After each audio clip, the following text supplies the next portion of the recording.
This is The Gorge. It's a podcast where my friends and I get together and we gorge ourselves on the entire year of 2025. Oh no! Oh, I feel so full and sick. Makes me feel so sick and sad. 2025. I barely played any video games this year, and yet I still live in fear of the length of this Gorgies document. That's the problem. I almost stole. I don't want to tell what Ben's champion category at the end is, but I did almost steal the idea for it from my champion category, which was almost the best thing Sara watched instead of playing Goaty material. I may very well still stick that into the list toward the end of this. Like, if this is going to have a part 2, so between now and part 2 next week, I may very well still stick that in, so I have an excuse to talk about. I watched a lot of TV this year. A lot of TV, a lot of anime. Didn't play as many video games as usual. So I understand completely. You know what I mean? You know, I'm excited. I'm just looking forward to 2026's The Gorgies and the amount of Hunter x Hunter representation that we're going to have there, because that show is going to take up 8 months of the year. Yeah. I'm tickled to see how much of 2026 is. It's just 2025 too. We did not get everything done. Yeah. You know, I still have to get to like Silent Hill F and stuff like that, right? So, right. Yeah, there's tons of shit that came out this year where I'm just like, well, I played the entirety of 100 Line and both episodes of the Devil, and I think there was a point where I'm just like, that's all you're getting out of me. I got too much FF14 to play. I have to. I'm a writer now. I'm a big time video game writer. They're paying me the big bucks, which is to say $0. I was about to say, Saturn. Which, you know what? It might not sound like a lot of money, but it is above the average for video game writers. So Yeah, there you go. True. Well, At least you're not being paid in horrible crunch and misery. Yeah, so. exactly. Any crunch I do, I inflict upon myself. Yeah, you crunch from home. Before we get started, though, Sara, Hey. The Gorge is brought to you by... Oh, right. The Gorge is brought to you. The Gorgies are brought to you by patreon.com/thegorge. That's right. For just $3 a month, you gain access to all of our bonus content. Anything we've ever done, you get it. Congratulations. It also gets you early access to our TTRPG podcast, The Reboot, a thing that we love very, very muchly, and we're just talking about before we hit the record button, which will be back this Friday. So, if you're a patron, that means it'll be back this Saturday-ish. Yeah. Please look forward to that. It also gets you a cutesy little role on our Discord, and our eternal gratitude, which is the most important thing of them all. So, yeah. I am also going to put, because they're not available on YouTube quite yet, but I'm going to start putting, I wanted to wait till the entire series is finished. I'm going to start giving you guys early access of your patrons to our VODs for the Ace Attorney Investigations 2 read through. Oh, how smart. That's a great idea. If you missed a stream and you want to know what the story of that game is, now is your chance. Just give us $3 a month.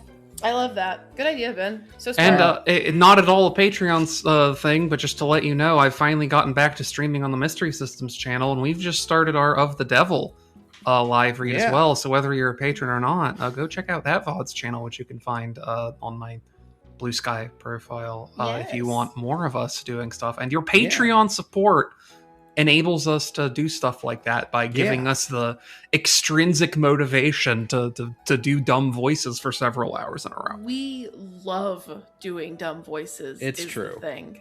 I'm also going to put the VODs of our LA Noire playthrough, which we'll get back to eventually. Someday. I do like playing LA Noire, and I want to finish it. Lawyer games let go of us. Yeah. But no, it's 2026. It's the middle of January. That's right. I got sick. We would have done this a week earlier, but I got sick. It's okay. It's okay. We're still gonna beat Gigaboots out the door because Dan and Bob went to MagFest and apparently both got the flu. Suckers! That's what you get for going to the con where the Proto-Men did all 3 acts, played sequentially in chronological order, and I didn't get to go because they sold out of tickets, you fuckers! I take the flu for that. No problem. 100% I would take the flu for that. Are you kidding me? I'm gonna be real straight up. If there had been any tickets still available immediately that comment, I would have made some financially ill-advised decisions. For sure, 100%. Some very. I would have been like, sorry guys, you're not getting in touch with me. I have to go watch the Proto-Men live 3 nights in a row, and I'll be sure to tell you all about it. No, don't worry. And I'd also be there is the thing. I would also be making some very ill-advised financial decisions. So it's fine. Yeah. Let's talk about some things that happened.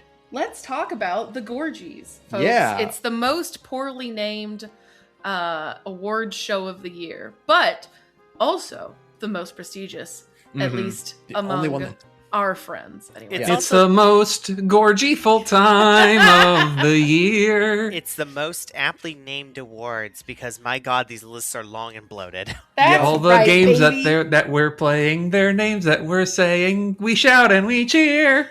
Oh, good job. Wow, Thank you. Saturn. How do you do that?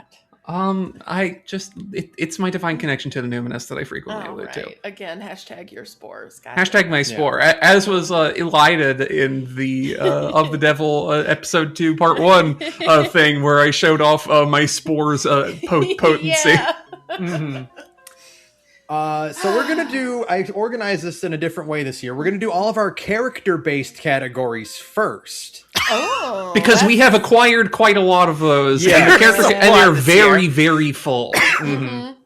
So, starting off at the top, we've got Scumbag of the Year.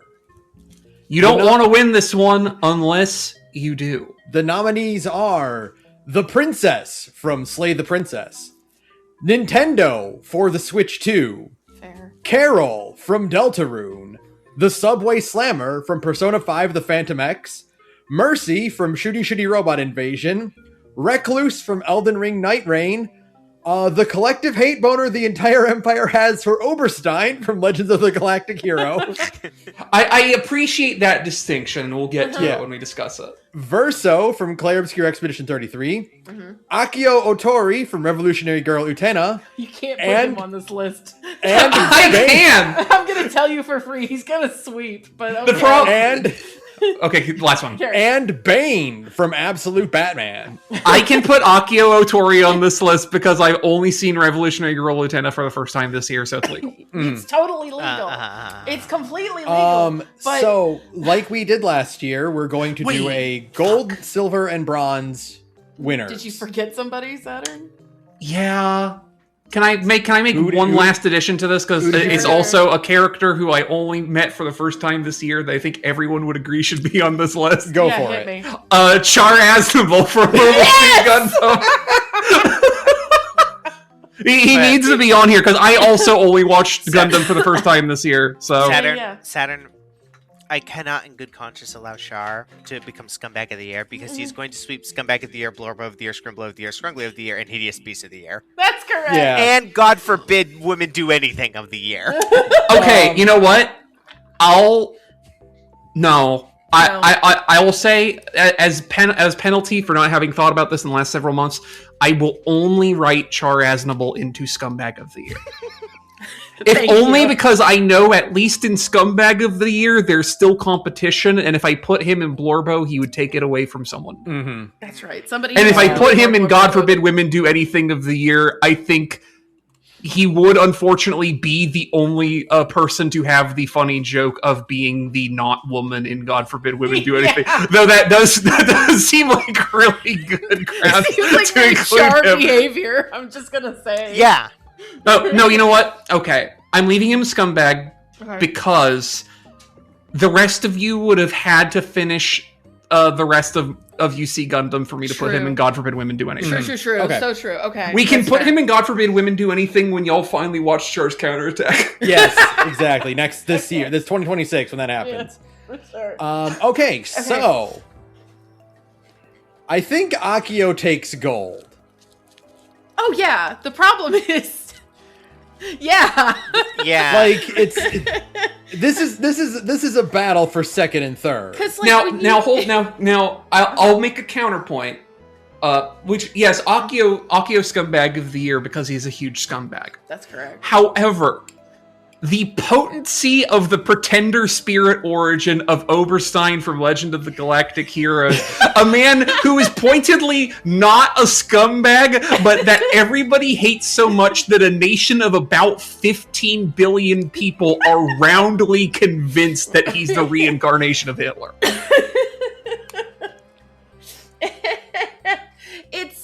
It's really good. Like, we have to give Akio gold. Akio is gold for sure. The collective hate boner for the entire Empire, that the entire Empire has for Oberstein, is at the very least a silver candidate, right? Oh, for sure, silver. It's in contention. It's in contention. It's in contention for silver because, like, listen, this is my ugly boyfriend. If you don't clap when he enters the room, I swear to God, I'm gonna blow myself up. You know what I mean?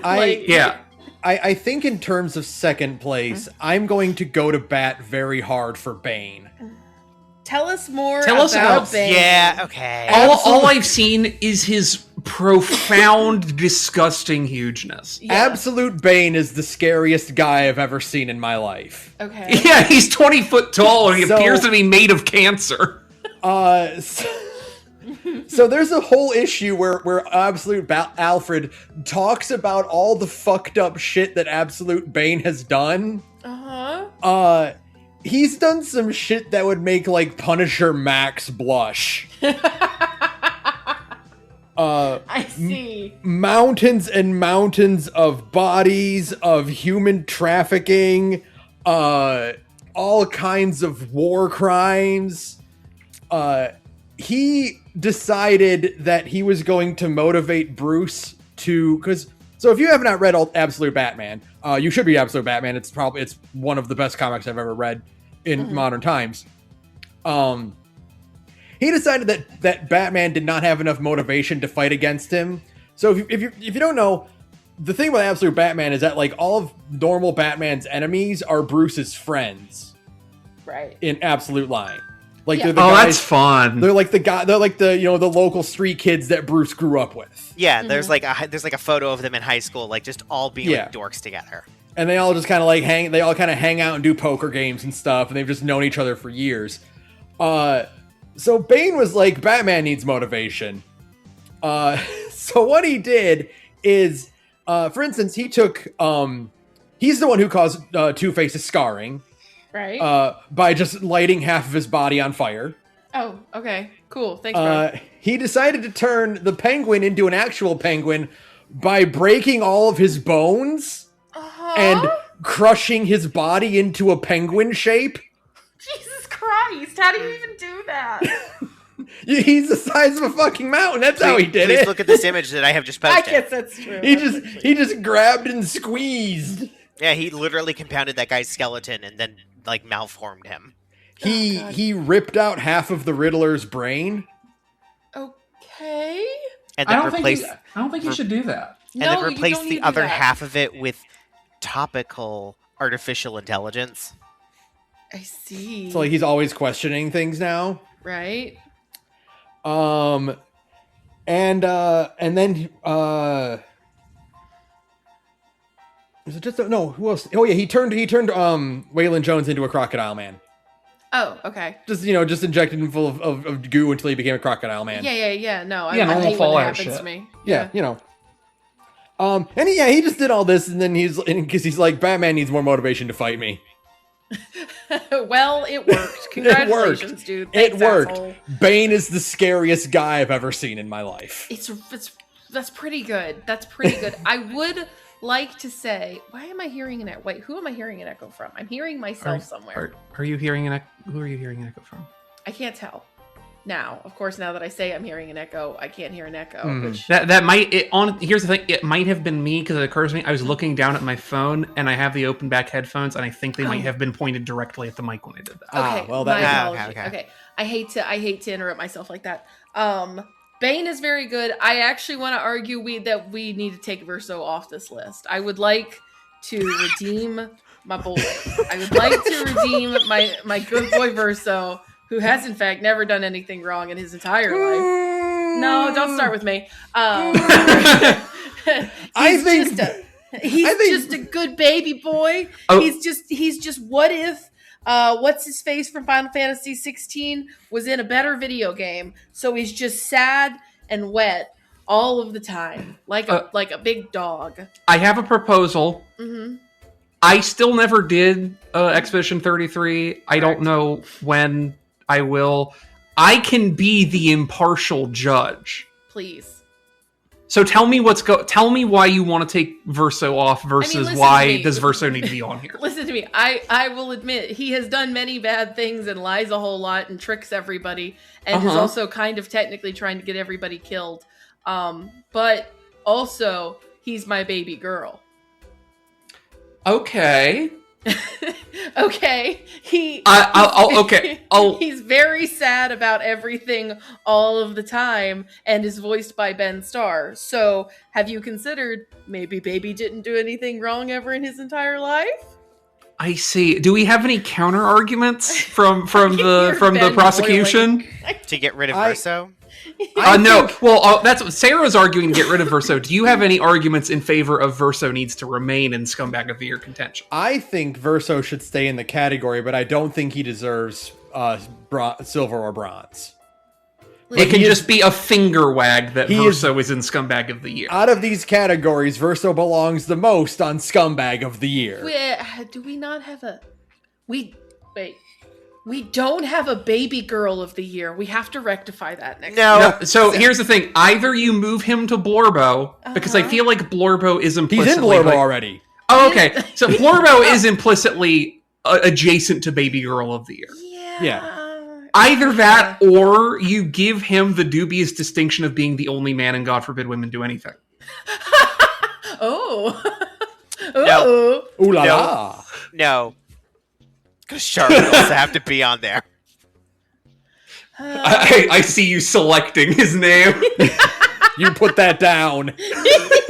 We haven't decided anything. Back where it came from, or so help me. So I know nobody's played Night Rain, but I need to point out the reason the Recluse goes on the Night Rain, or goes in the Scumbag of the Year is, so everybody knows who Recluse Night Rain is. She is she's big and she's spooky and she has a big hat and big other things, right? Mm-hmm. I've seen lots of pictures of her that aren't screenshots from the game. Yes, correct. So all of the other characters are here because they have some sort of curse or some sort of genocide that has occurred and they want revenge, or they have some sort of boss that they are after. The Recluse is responsible for 5 out of the 8 characters being there. That's a woman after my own heart. That's right. That's a baby girl. Is she in God Forbid Women Do Anything? We should put her in there, but that list is long enough as it is. Fair enough. I like how God Forbid Women Do Anything and Scumbag can so often overlap. Yeah.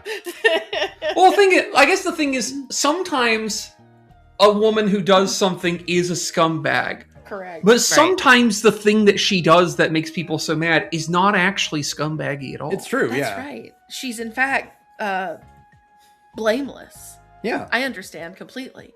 But 5 out of 8 is a pretty high number of people to fuck over. Yeah. It's a pretty high number. I'm good to agitate. There's 2 I want to agitate for in specific, and I'll be short with both. I think Mercy, Shooty Robot Invasion, should be nominated.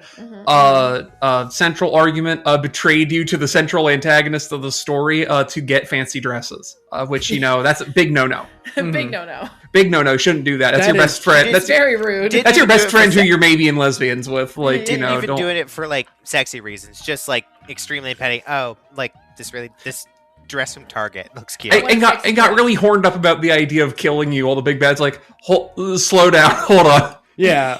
Yeah, it's really good. And the other one being, of course, Nintendo for the Switch 2. Though I guess my own counterpoint is, 1, they deserve it, but also 2, I don't want to award them anything. Also, It's also mitigated because more than half of us own a Switch 2 at this point. I don't remember agreeing to this. I'm just saying, like, I can't really talk shit about Nintendo because I did done. No, you can. Too. You bought it. That gives you more right than anyone to talk shit about them.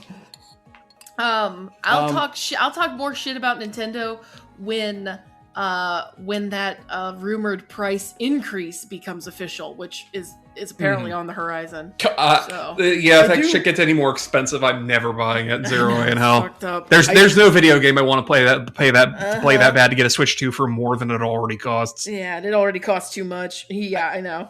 I do wanna really quick just I don't know if I went into detail about what the Subway Slammer's whole deal is. And that he like football tackles women on the subway. No, but do you know why he does that? I feel like you've told me before, but I don't remember off the top of my head. So in Persona 5, whenever you deal with a with the villain of the hour, they always have some bullshit reason why they turned evil. And it's usually because they were just a piece of shit for the entirety of their lives. Right? You know? The Subway Slammer was a professional baseball player who hit a rough patch and got punked by a 10-year-old girl he was supposed to be coaching. And then completely lost all momentum and lost his entire career because he couldn't get over the fact that a 10-year-old girl struck him out. I see. And so he went, and it turns out that 10-year-old girl is your party member. That's really funny. And so she's literally like, what the fuck? That's why? Yeah. I'm the king of the subway. You're fucking doing all this shit because I got one over for you when you were doing a celebrity coaching thing at our school? Yeah. It's good. It's fun. It's pathetic, but it's not scumbaggy enough. It's not scumbaggy enough. No, compared to everybody else. I don't know who gets second place. I'm gonna pitch Bane for silver and the hate boner for bronze. I think because the hate boner is a galaxy-wide spread, sure. Yeah.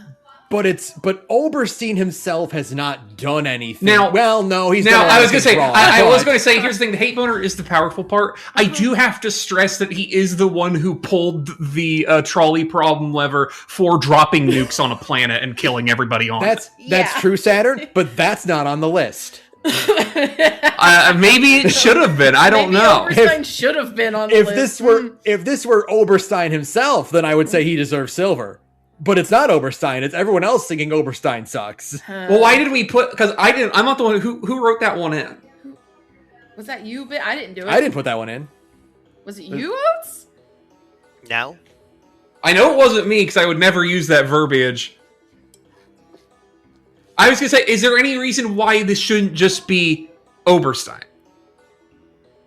If we want to make it just Oberstein, then he takes silver, I think. But he's my sweet baby boy. His sweet baby boy can be a scumbag. It's okay. You're the Xenoslaker, aren't you? But he's my ugly boyfriend. Yeah, you're the Xenoslaker. I know. Hey, hold on. But still, I mean, you're kind of right. He did do a whole secret police, didn't he? Yeah. Yeah. I think we make it Oberstein silver. I would be okay for either Bane or Recluse taking bronze. See, the thing we need to understand about this, the way this is categorized and the way the verbiage is, it's not. It's not Oberstein. I think it should be Oberstein. If we make it Oberstein, then I'm saying he takes silver. Yeah, all right. I'm so sorry, but it's true. But also, he's also my good boy, but also he does kind of suck. Don't worry about it.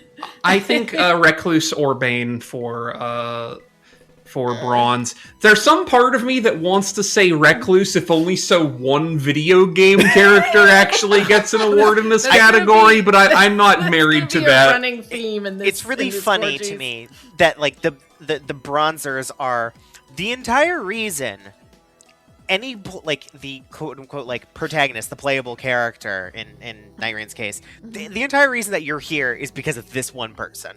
You know, it's true in a way. Can I suggest that we have a tie, because in a way Bane and Recluse are kind of doing the same thing, right? That's true. That's Creating true. is creating the hero. Right? I mean, look at what Bane turns into, and tell me that's not phase 2 of a FromSoft boss. It's true. That's true. Yeah. That is 100% true. They both get bronze because I immediately of this. think I'm immediately you're thinking right. of Ibix Gundar from like Dark Souls 3, like the first Like, boss. And you know, I think it's tremendous. I think this podium is tremendous because we put Char Aznable on Scumbag of the Year, and he didn't even place. He didn't we even had- place. The man who Listen. said blame the misfortune of your birth to his boyfriend as he killed him. I know, but like, Yeah. you know, But, like- listen, Oberstein nuked a planet and also did a secret police.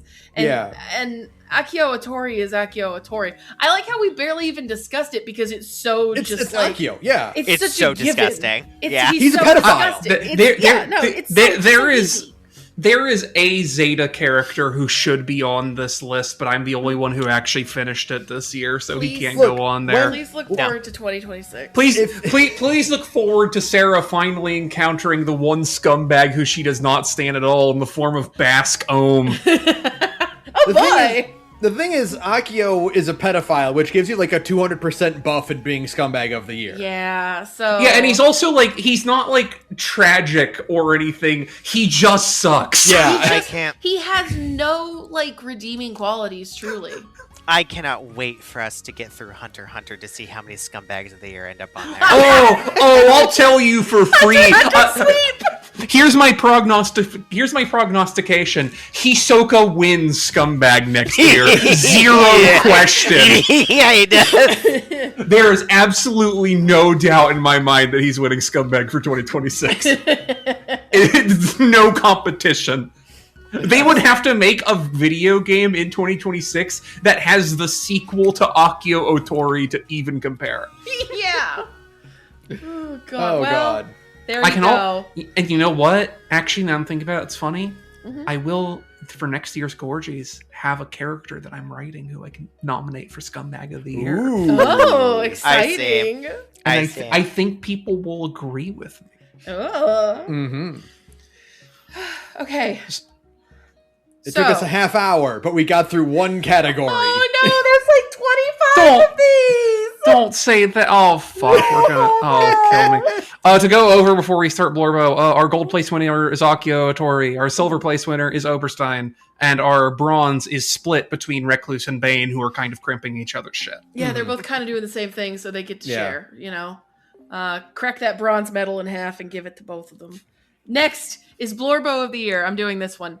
Go for The Princess from Slay the Princess, Verso from Clair Obscure Expedition 33, Monaco from Clair Obscure Expedition 33, Mr. Antenna from Deltarune, Hideous from Dragon Ball Daima, also Doc from Shooty Shooty Robot Invasion, Valerie Vapor from Shooty Shooty Robot Invasion, Wilder, yeah, I'm saying that right, from Elden Ring Night Ring, Sherma from Hollow Knight Silk Song, easy win.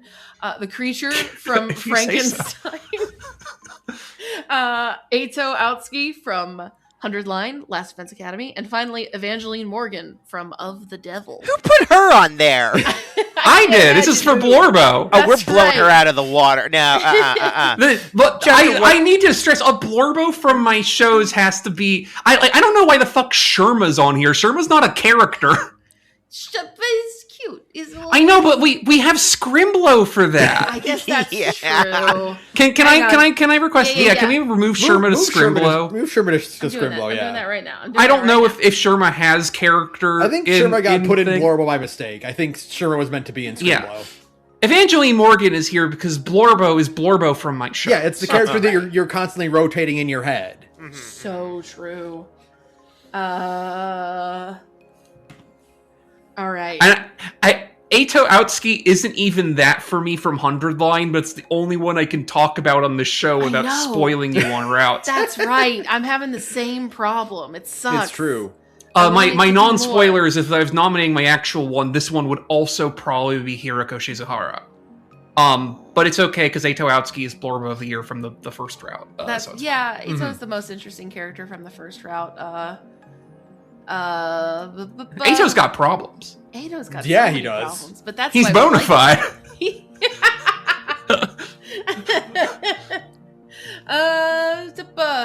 The thing is, I'm going to make the argument. Yeah, I'm going to make the argument that the princess is Blorbo of the Year. That's me too. If only because, I mean, there are many, many reasons why she should get gold. But the mostest reason she should get gold is because the concept of a Blorbo contains multitudes. And what is the princess if not something that contains Literal multitudes? multitudes. That's Yeah. right. I think probably of this podcast, I come in the coldest on Slay the Princess, but I still also think, like, her character is that she is Blorbo. Yeah. Like she Exactly. is her like the one word summary of her character is Blorbo. It's the entire narrative purpose of her. She is not only the character that you the player are rotating, it's also the protagonist and the narrator are also rotating her in their minds. Yeah, that's right. And I rotate her in my brain literally constantly. She's such an easy shoe-in for gold because like I think so. Because of this whole like the whole nature of just like being whatever you want her to be, which is also kind of what a Blorbo is if you think about it. Yeah. She's like the platonic ideal of a Blorbo. Yeah. So that's another super easy one. The princess comes built in with AUs. Yeah, exactly. She's great. Just a character you cannot stop thinking about forever. And I'm still thinking about. So easy win. I don't think I'm not going to pitch for it because I don't think I'll be able to convince the other two of you, but I know Oates might back me up in this when I say that Hideous is the funniest character Toriyama has ever created. I cannot, in good conscience, call him a Blorbo, though. I like. Hold on. Let me.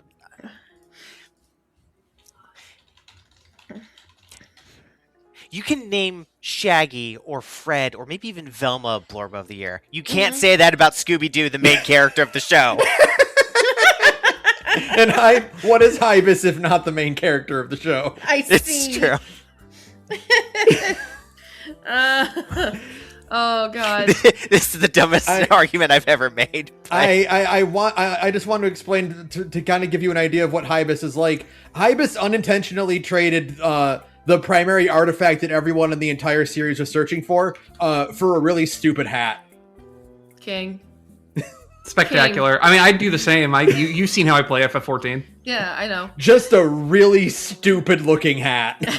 I cannot stress enough how bad looking this hat is. So don't worry. Ben posted a picture of this stupid looking hat. Thank you, Ben. He also openly hits on Bulma while Vegeta is right next to him. I see. Well, I mean, it's Dragon Ball. No, that's valid. Me too. But no, I don't think he's gonna make it. I think Verso is a nominee. I'm pushing for you can. I would say Verso and Valerie. I'm pushing for. I'm also pushing for Valerie. You two didn't actually finish SSRA yet, right? No. We got caught up with a bunch of other stuff. You know how it is. That's okay. All I'll say for Valerie, then, for non-spoilers, is that you go through most of the game with her being the primary antagonist, and is this very goofy, pathetic, like, rich fail woman / robot inventor. As you go later into the game, and especially if you do all the secret stuff to get, like, the secret scenes and all that. Just like the most like insanely involved load-bearing backstory and motivations for this character that turn her into kind of the heart of the story, even more than Chudy is. When I hit that point in the game, like, I felt like my entire perspective of reality had shifted 45 degrees. It's like you're going through season 2 Venture Brothers, and then they drop a season 5 Venture Brothers episode at the very end. Yeah. And then go, all right, by the way, here's the last episode of season 2 Venture Brothers again. It's like, wait, hold on. Wait a minute. It's like if you were watching an episode, it's more like an episode of like fucking Aqua Teen, where they just like took 11 minutes and just completely straight face the origin of the trio. Like, no jokes whatsoever. Like, it is very, and like, I mean, it's still kind of funny, but it's like dark funny. Yeah. Like, Sure. it's dramatic and like kind of upsetting. And then they cut back again to a normal episode of Aqua Teen after that. And you're like, what? Huh? What the fuck? Okay. So compelling. Okay. So I think about her a lot because also, aside from that, she's also just an extremely funny iteration of the rich fail girl. If Elon Musk was a MILF, question mark.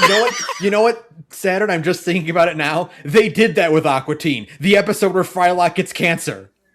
Oh, right! And he just slowly dies of cancer. And gets weaker and weaker. God, that gets sadder each and every year that passes that we learn more and more about Frylock's voice acting. Yeah. No. Oh God. Well, so now we have to put Valerie Vapor in I think the Valerie, gold or bronze or silver, either one is fine, but I think Valerie is up there. Sure. Okay, we'll decide when we figure out the other podium placer. You know, Go ahead. despite all of my arguments, Evangeline Morgan does kind of stick in your craw. She really does. She does. She really does. I do be thinking about that girl all the time. And we haven't even, you guys haven't even seen the Evangeline Morgan Blorbo moments in episode 2 yet. I know. I'm She really gets excited. even more Blorbo. I know. I'm so excited. The thing is, I really like her. I also really like Verso is the problem. I just, for all of Claire Obscura Expedition 33's kind of foibles in the third act, and there are many, the whole, like, the linchpin of the story is that, I'm gonna spoil things a little for you, Saturn. I'm sorry. For what it's worth, there's no chance of you getting around to Expedition 33 anytime soon. Yeah, it's just not really high on my radar. Mm-hmm. Yeah. The whole linchpin of Verso in Expedition 33 is that he's basically like the video game copy version of the main family's dead oldest son, right? So, because like the actual Verso in the real world died, and they made a copy of him basically inside of, I mean, it's not a video game. It's like inside of a painting, but you get the he's from Ariandel, I say. Yeah. It's the Sims family. Yeah. And he's a copy of this dead guy, and he has like those memories and that personality, but he's also like extremely aware of the fact that he isn't like a person, and he can never leave, and he's never allowed to die, because his continued existence is what allows the rest of the simulation to run, right?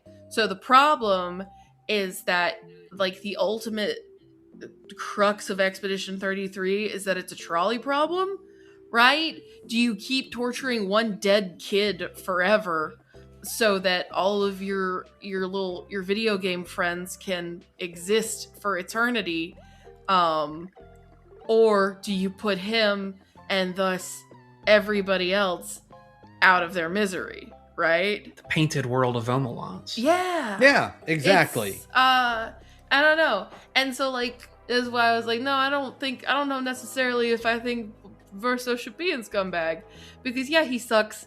He lies constantly to the party. He tricks them. He basically doesn't tell them that what he's doing is, like, he's working toward killing himself, basically, in search of, like, some kind of freedom. He doesn't tell them that, so he doesn't tell them that, like, if he succeeds, they all die too, which is justifiable scumbag behavior. But also, the computer's been on for too long, and he's just trying to turn it off and take a fucking nap, right? And I mean, he's played really well by Ben Starr. He's the most interesting character in that game by a long shot. And that's a game full of, like, really interesting characters, but there's a lot of, like, weird layers and lies and even, like, self-deception to a certain extent in Expedition 33 with Verso that I just think is really interesting and good and compelling. And he's just so fucking baby girl too. He's just so baby girl. He's got big wet eyes. You know, I think like you mentioned though, like with the foibles in Act 3, I think it's because of those foibles that Verso stands out so much as a Blorbo. Yeah, that's the problem, is that because everything else kind of takes a back seat to the Dysandra family's like problems, that's kind of why Expedition 33 kind of stumbles kind of toward the end. But the most compelling part of the Dysandra family's problems is Verso's existence. So it's a weird catch-22. I don't know. But I like it, and I like him. I don't necessarily know if he's gonna win anything, but I need it. We didn't do an Expedition 33 episode because some parts of it hit a little too close to home. So yeah, we didn't do one, but I did need to get that out of my system before we wrapped up for the year. I will say I know that we were talking about giving Valerie Vapor a podium position based on my personal like passions, and then also like the tone of the rest of the show. I would suggest not placing Valerie Vapor and instead having 2 and 3 be Verso and Morgan. Because I feel more strongly about Morgan than Valerie, and I think y'all probably feel stronger about Verso than Valerie at the very least. I mean, with all 3 of them, I don't got a real say in the game. So, who'd you put on this list? Oates.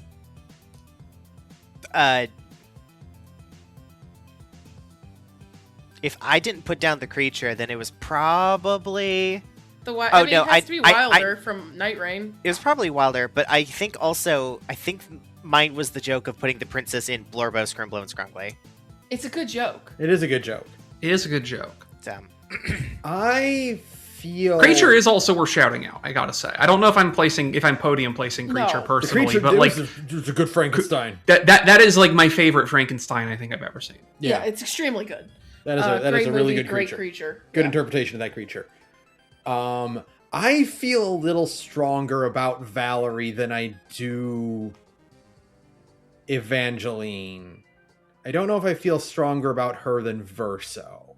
But I would say I feel stronger about Evangeline than Valerie, even though I quite like Valerie. It's the... This is hard because some of us have not experienced the part that makes them the Blorbo. I know. For all 3 of these. I know. Or, okay, counterpoint. Can we agree to another shared bronze situation? Just arbitrarily. I can do that. I can accept Verso and Valerie accepting bronze together. Yeah, because they both have V names. Because they both have V names. And they both kind of... Actually, because this is the running theme of this year, I suppose. Because, like, Bane and oh my god, I've already forgotten the name. The Recluse from Night Rain, their whole thing is similar, and that's why they both get to share bronze. It's the same thing here, where Verso and Valerie are both, like, the third act, like, linchpin. Honestly, kind of, right? yeah. Kind of, yeah. Where it's a huge, not really tone for Expedition 33, but like perspectives shift for Act 3, like emphasis shift. Yeah, totally. They both have the thing of the story would not have happened. Like, they're not just the antagonist. The story from the very first moment would not have happened if they weren't a part of it. Right. Yeah. Exactly. I am okay with giving Evangeline silver if Verso and Valerie can both get bronze. Acceptable. That works for me. Sure. The pact is sealed. I knew he wasn't going to place, but I also do want to, before we move on, I do want to shout out my man Mr. Antenna for making me cry in the middle of a boss fight. Tenna's really good. Tenna's really, really good at the thing. Toby Fox, really good at making boss characters that just stick with you forever. That's correct. Sadly, here's Saturn's theme for 2025. I didn't make time for new Deltarune episode, so I don't know. I'm sorry. I'm waiting until those games are done. When those games are done, we're doing a fucking live read of those games while Saturn plays them. Oh, okay. Because I wanna be Ralsei. That's fair. You are not going to get me to do any voice possible.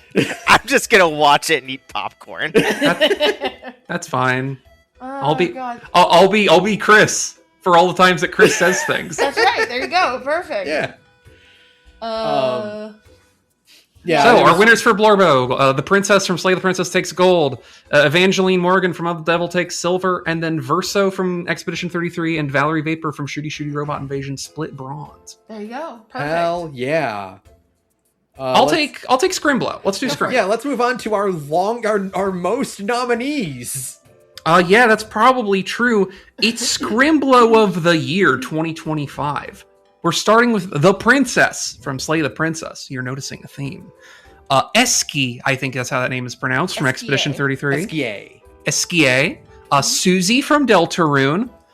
We've got the Fractones from Donkey Kong Bonanza. Pippet from Pipistrello and the Cursed Yo-Yo. Lefel from Persona 5, The Phantom X. Shooty from Shooty Shooty Robot Invasion. Engie from Shooty Shooty Robot Invasion. Queen of the Dragonflies from Psychopomp. Pinky from Promise Mascot Agency. Oh, God. The Executor from Elden Ring Night Rain. Helen from Look Outside. Mau Mau from Apothecary Diaries. Sherma from Hollow Knight Silksong. Tipo from Tales of Xillia. And Darumi Amamiya from the 100-Line Last Defense Academy. Oh, there's so many. This one is actually not easy. We've had two categories that were super, super easy.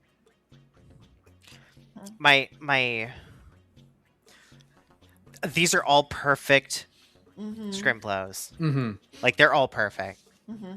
But we have to remember, at the end of the day, the Scrimblo Bimblo is the lovable Scrunko from a great platformer that you played as kids 26 years ago. Correct. And how other people are mad that they ended up in Smash. Yeah. Uh-huh.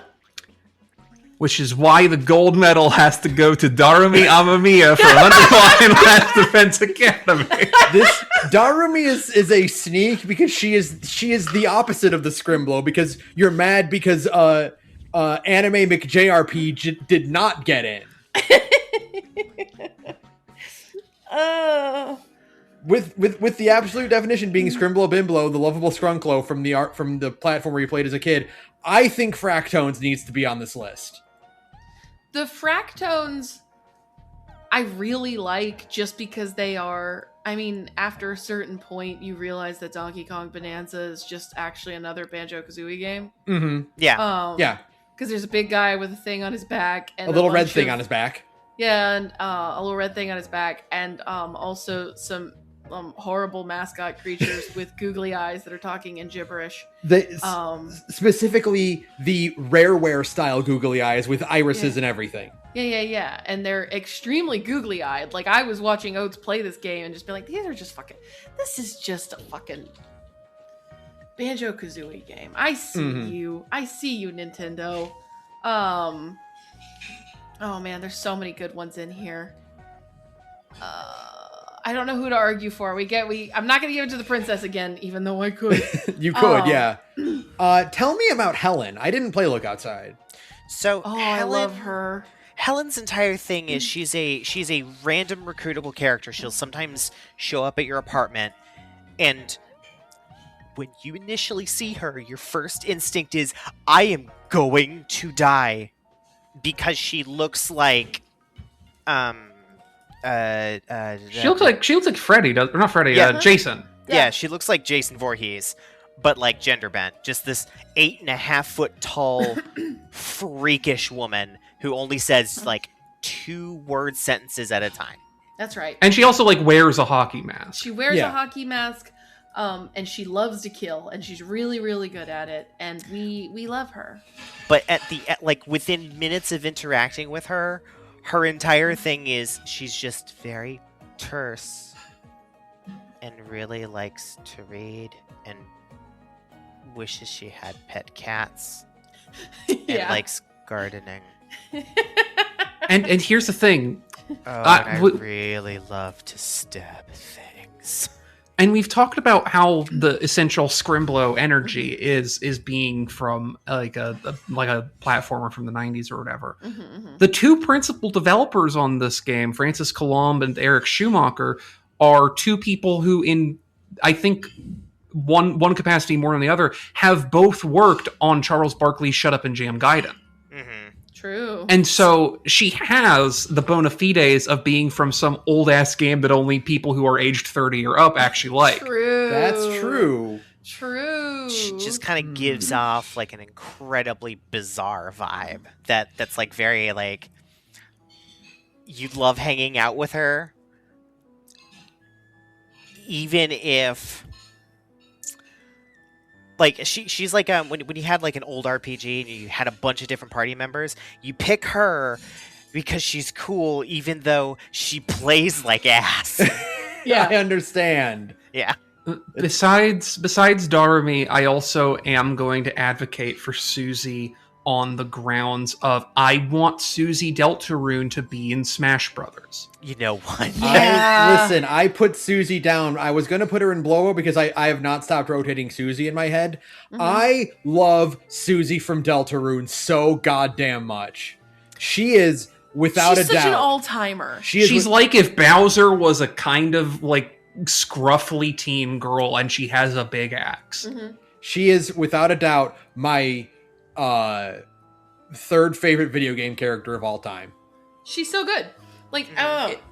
If you took her Dark World design as is and just rendered it in isometric pre-rendered 3D like a Super Mario RPG sprite, you wouldn't know that she didn't belong. It's true. Right. It's true. Someone pointed out that Susie has enough sprites available from chapter 3 and 4 that you can port her into a Sonic game. And you should, and she should be should. really. And I think she should move really slow, but have her big axe that kills literally everything in one hit because the big axe. I agree. That is entirely it. Listen, I I think we need to put a kind of butch lesbian dinosaur girl into Smash really, really badly. I agree. So I think we probably should let Susie place somewhere on this podium. And she should have a move where instead of swinging her axe, she just grabs Chris by the ankles and swings Chris. Yeah, well, yeah, that's her forward special is Susie's idea, Yeah, for sure. where she just slam dunks Chris like a basketball. Projectile move where she just fastball specials are also. That's in chapter 1 actually. Oh She god, just grabs them like a javelin and chucks the poor little thing. True. I don't remember that. I played that in 2018. Oh, Well, Saturn, you must have remembered it, otherwise you wouldn't have recalled it just now. how long has it really been that long since chapter 1? 28. Yes. Oh, 2018 and It was- Halloween, like it right around was- your birthday. Yeah, it was shortly after I got married. What do you Yep. mean it only came out 3 years after Undertale? Isn't that Yeah. crazy? That's crazy.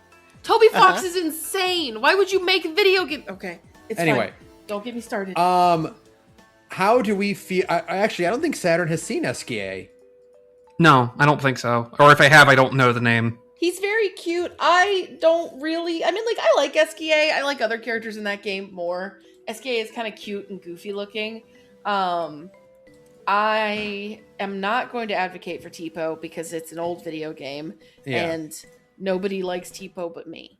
I'm sure I would like Tipo if I played Tales of This Zillia, is but I have SKA, not. by the way, Saturn. SKA is your airship. Yeah, which He is is funny. He is a big stuffed animal filled with wine. And that's... Don't get me wrong, I like him. Yeah. I can't imagine putting him in Super Smash Brothers. No. And And- people Yeah, that's true. people completely marking out. Yes, He's kind of he does not have a I could more see Tipo being put in Super Smash Brothers, even though I would be upset because why would you fucking put this horrible little creature in Smash Brothers? But I guess it has a iconic appropriate size design. Saturn, I have an obvious reason for that. Assist trophy where it chases you around and eats you. Okay. True. But I'm still pushing for Darumi, because I'm sick in the head. I think she is the antithesis of what the Scrimblo category is for. I think you could probably put her in God Forbid Women Do Anything of the Year instead. What the fuck are you talking about? What has Darumi ever done to anyone? She is constantly. What is she? What is this category for if not for her constantly trying to push a killing game on everyone? Yeah. If posting is illegal, why aren't I and God forbid women do anything, Ben? You know what? She's just posting. Darumi She's is just the one. posting. Darumi is the one saying God forbid women do everything whenever someone shoots down her killing game idea. Yeah, but she's not actually starting any killing games now. Fucking is she? I'm sure there's a route where she does that. She does not. She is not. Really? Yeah. There is a killing game route, and I have to stress: A, not only is it not her idea, B, it's not actually the killing game that she means when she says killing game. Yeah, it's really good. And it's actually Amazing. it's actually extremely good route. It's an extremely good route. It's one of the best ones. It's one of the best ones. I mean, it's also the only one I've gotten, but I like it. It's a really good one. I want to real quick give a shout out to Lufel from Persona 5, the Phantom X, for one, being a better Morgana, which isn't hard, but it's amazing how high he clears that bar. Yeah, sure. He's like just an owl, right? He's got it. His owl design is really, really good. Mm-hmm. Like his cognition design is super cute. And in the summer event, when you're out in the real world on the beach, he looks like this.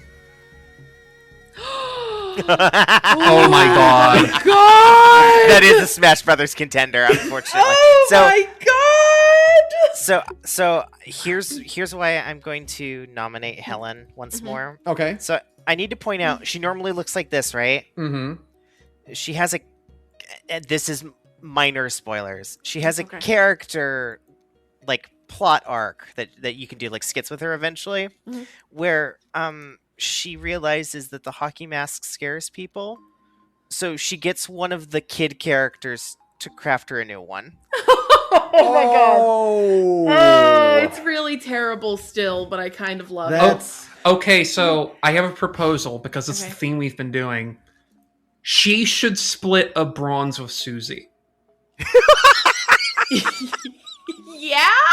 Yeah? Because they have very similar they energy. both have axes. It's true.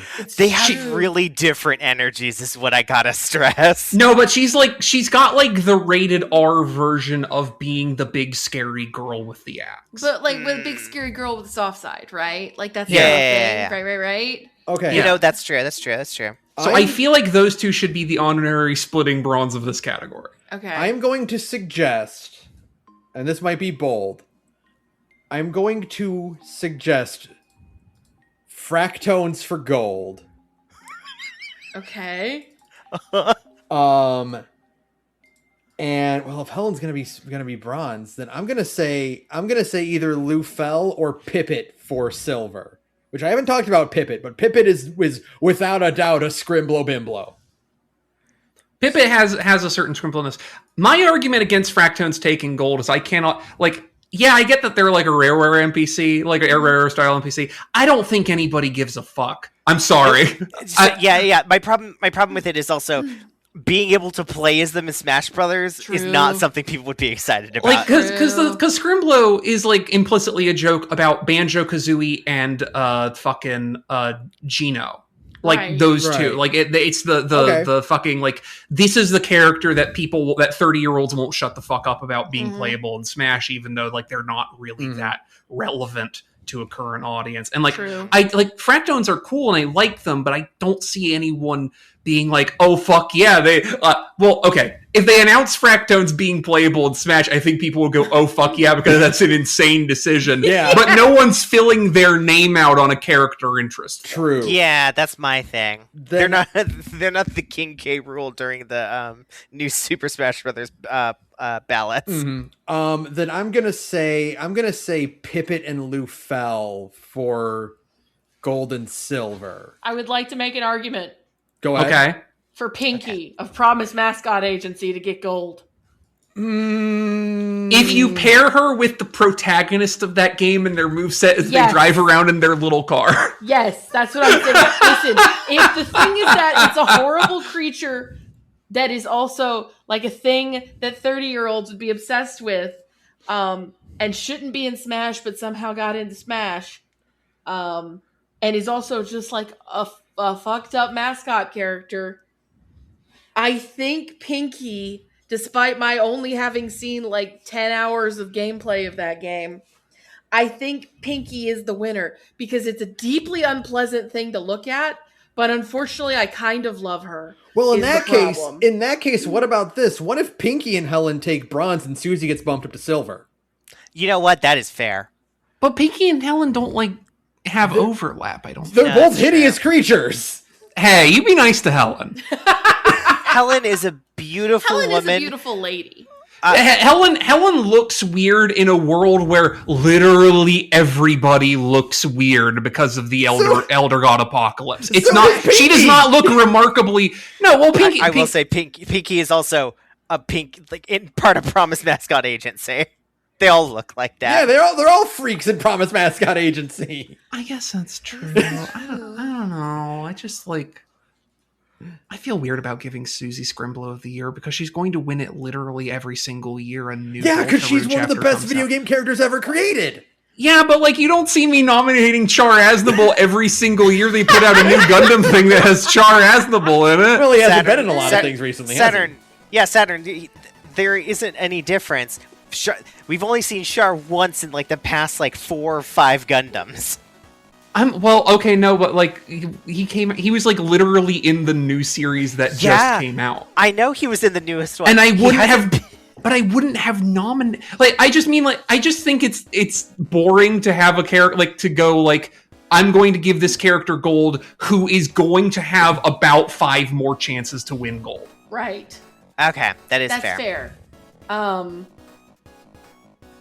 I'm looking at this list and I'm trying to make more insane arguments. I'm still pushing for Darumi. I'm also pushing for Darumi. Thank you. Yes, I have decided to push for Darumi because I like her. Because I love her and nobody else likes her because she makes annoying Danganronpa jokes and she has a moveset that would be good for Smash because she has unlimited blade work / Vault of Babylon but for kitchen knives. That's correct. And I like her a lot. I think she's funny. I'll allow Darumi for silver if either Pippet or Lufel get gold. I would allow Pippet or Lufel to take gold because they both have a Scrimblo. They are the primary Scrimblos. If Pippet got into Smash over Darumi, more people would be mad. Yeah, I think that's the winning. But I think I would give it to Pippet because Pippet has a moveset. Yes, he does. He absolutely does. Pippet has yo-yo movement, and I think that's worthy of contention for being a Smash character. Okay, and also, again, I've only done one. It's incredible. The route that I got after finishing 100 Line was the route that lets me talk about 100 Line pretty well, because I got the route I got, and it also sold me on Darumi super, super hard. And I get it. She's actually a good girl. She's actually got a heart of gold. I know she's insane, but it's so insane, by the way. This isn't even her route, and she's even better in her route. But she's such a standout in 15A, right? She's so good in it. And it's only because she she shows up at the very end and gets to be cool, right? And it's that's when it all clicks for you. That's when that whole character arc or this whole character concept is I get it now. And suddenly I'm I actually really like Darumi. I like Darumi a lot. Yeah. Whenever you get back to it, if you want to speedrun more Darumi content, I would highly recommend you going to the Uchikoshi half and going, it's time for chapter 12. Okay. I'll keep that in mind. Yes, thank you. Because I like her. She's good. A lot of characters in 100 Line Last Defense Academy are really good, though. They're really, really good is the thing. I got sold on them by the end of the first round easily. Yeah, it's crazy. Man, Shoma turned into such my boy. Shoma's one of the best characters, one of the best playable characters. I'm really excited for you in 6 or 7 months during Anime Sunday to go, hey, wait a minute. I recognize that panel. Wait a second, I know that pose. In combat though, I'm saying Shoma is just okay, Shoma, you're gonna distract all these enemies, so I don't have to focus on this quadrant of the battle right now. That's right. Yeah, I actually really like that about him. He's a good boy. And then afterwards, fire your 8 spread laser and just eliminate half the board. Yeah, correct. That's right. But no, I think I'm okay with giving Darumi silver if we give Pippet gold. Fair. I'm okay with that. Acceptable. Have a nice day. You all should play Pipistrello and the Curse Yo-Yo. It's a really good game. There's a lot of video games I still gotta play. Ben, we have so many video games. You should play Look Outside. I know. I'm going to this year. Yeah, that's on the list. There's a reason why I've taken to calling 2026 2025 Part 2. Mm-hmm. Yeah. I'm just saying, like, if you are a fan of any game on the Game Boy Advance, you should play Pipistrello and the Curse Yo-Yo. Okay, our pace is picking up. We're only an hour in, and we finished the third one. So Hooray! our average speed has dropped from 25 minutes to 20. All right. Our winner is go ahead. Yes. Real quick to summarize, our winner for gold place is Pippet from Pipistrello and Curse Yo-Yo. Silver is Darumi Amamiya from 100 Line Last Defense Academy, and bronze is split between Susie from Deltarune and Helen from Look Outside. Perfect. This is all very fair. This means that Pippet is going to be March's icon on the Discord, right? I think we do Blorbo for icon usually, right? Which means it would be Princess. Okay, well, good enough. That works too. Acceptable. So, for our esteemed Scrungly of the year, we have Noah Reish from Like a Dragon, Pirate Yakuza in Hawaii, the Gestrels from Claire Obscure, Pauline from Donkey Kong Bonanza, Sara from Of the Devil, Doc from Shooty Shooty Robot Invasion, the Scouts from Peak, the Rat Baby from Look Outside, Revenant from Elden Ring Night Rain, Beef from Dispatch, Sire from the 100 Line Last Defense Academy, and the Princess from Slay the Princess. This is such a good category, and this is real. This is so hard. There's a lot of these categories where we go like, okay, we can just glance over this one because like who cares? But like this one's gonna every be single one here is a winner. Because like at first I was like Sara because she's my baby, but then we hit the Scouts from Peak, and I was like, oh no. Oh, no. So to explain the Rat Baby really quickly, I do love the Rat Baby. You can adopt a Rat Baby that starts looking like this. Are you ready? He grows up into this. Yeah. He's got a little Ness hat. He's got a little backpack for his applesauce. He does. And he's just a little baby. He follows you around, and there are constantly, like every couple of hours you are in your apartment, there are skits where the other party members help raise him in some degree or another. Some of them are terrible and mean to him. Others are very sweet and gentle. Does he have any interactions with the roach? Yes. Oh, good. It's good. I know none of you played Dispatch besides me. Sorry. I need to show you what Beef looks like. Show me Beef. The fact that you called him, oh no, he's so fat. So he's not a corgi. He's a chihuahua. Yeah, that tracks. He is the main character Robert's pet dog, Beef. Robert brings Beef into the office to do dispatching because he can't leave Beef home alone because his apartment has absolutely nothing in it and it's not secure. The entire team of supervillains that Robert is coaching all immediately fall in love with Beef and would do anything for him. That's right. Yeah, I would too. This category is a bloodbath. It is a plot point that the villain uses everyone's love of Beef against them. As would I. Do you actually, y'all mind if I take a minute? I have to help my mom make sure the dogs are accounted for. So I'll be right back. Speaking of dogs. Oh my god, that's dangerous. I want to push really, really hard for Pauline. I loved Pauline in this, and what sold me on Pauline more than anything was the nighttime skits. When you stay at the hotel room, and she always has a little comment about what's going on, and including a surprising amount of her eating things she shouldn't be eating. As kids do. Yeah, like the ground. Like she eats a lot of terrain. I can't give it to her. I can't. I'm sorry. I hate that design. Here's my problem, Ben, and it's really painful to tell you this, Ben. I wish it was Oddrock the entire game. Me too. I think you're both wrong, but I know I'm not going to win that. I'm sorry. I'm back. Hello, are we talking about Donkey Kong? We're Yeah. talking Yeah. about Pauline and how much I can't stand her design. I said something. I think you're love- wrong. I There's think something she's about it. adorable. No, she's not cute. She's got the little freckles. No, there's something No. about... One, it's the fact that we started with Oddrock, who is adorable and who is who is also kind of Tipo coded, and my love of Tipo is extremely powerful. And then you took a Tipo and you replaced it with just like a little girl who looks like a reject from a Pixar movie. I'm sorry, I couldn't do it. Forgive me. Again, my problem is just you started off really strong by giving us a little gremlin with like a vocoder voice, and then they don't even wait before the halfway into the prologue you switch to Pauline. Yeah. And then also, they turn her back into Oddrock, but it's for like 2 seconds.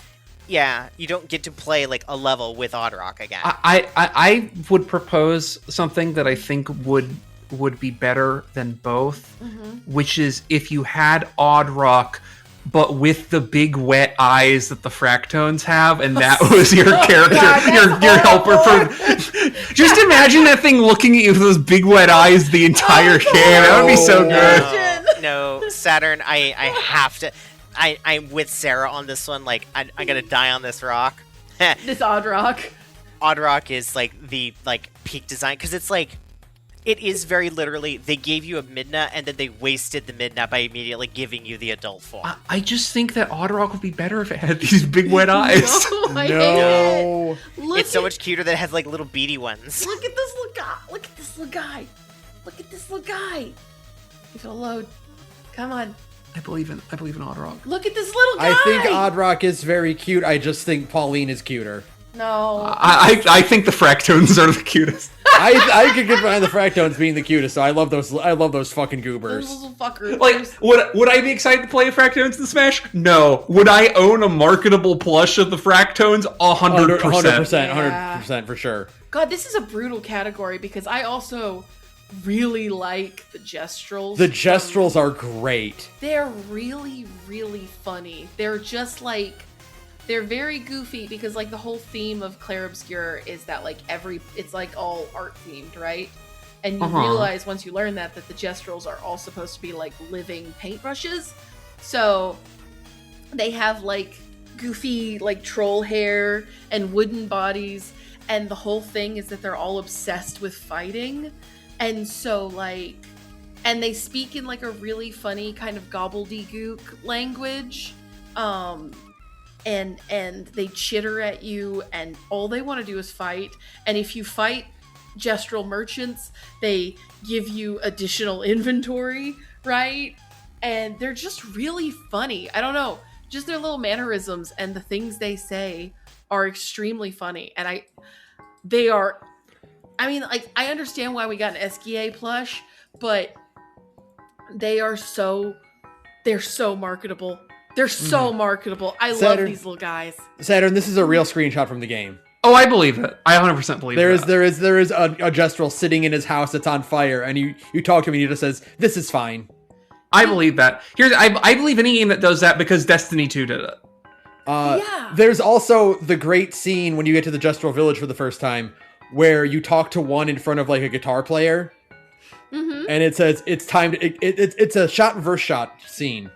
And so it's the shot of the Gestrel, and he says, "It's time to dance." It cuts back to into your playable character, and then it cuts back to the Gestrel, who is already in the middle of dancing. Yeah, and there's no basically animation spinning. of him starting dancing. He's just break dancing already. Yeah, that's how you know it's good. Yeah, it's really good. I don't know if they're going to win anything. It's okay if they don't, because unfortunately, I also really like Sara and the Scouts and the Rat Baby. Right? Yeah, so I know I'm not going to advance Sira for Scrungly because He's it's horrible to look at. He's horrible to look at, but he has some good expressions. I know he has some good qualities. And I think goes, which we can't stop doing. So like, also he's voiced by the for like the last 5 or 10 years voice of Thomas the Tank Engine in English.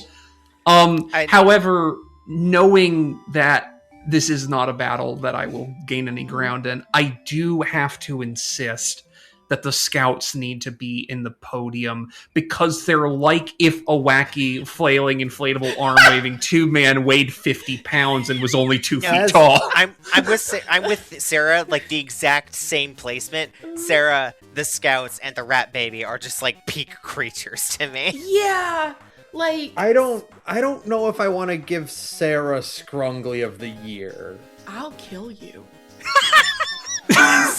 Because help me! I think they're gonna die. Because Scrunglies, I feel like Scrunglies kind of need to be scruffy, and Sara really isn't.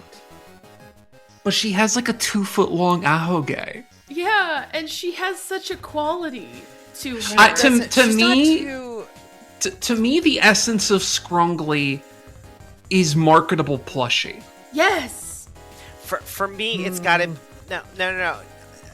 Ben does have a little bit of a point, because for me, they also gotta look like kind of like this, where there's like, there's sort of a Kimokawa to them, you know. Has that quality. Not particularly. She looks like a sad wet cat all of the time. She doesn't. She looks perfecly immaculate. No, look, she has sparkly eyeballs.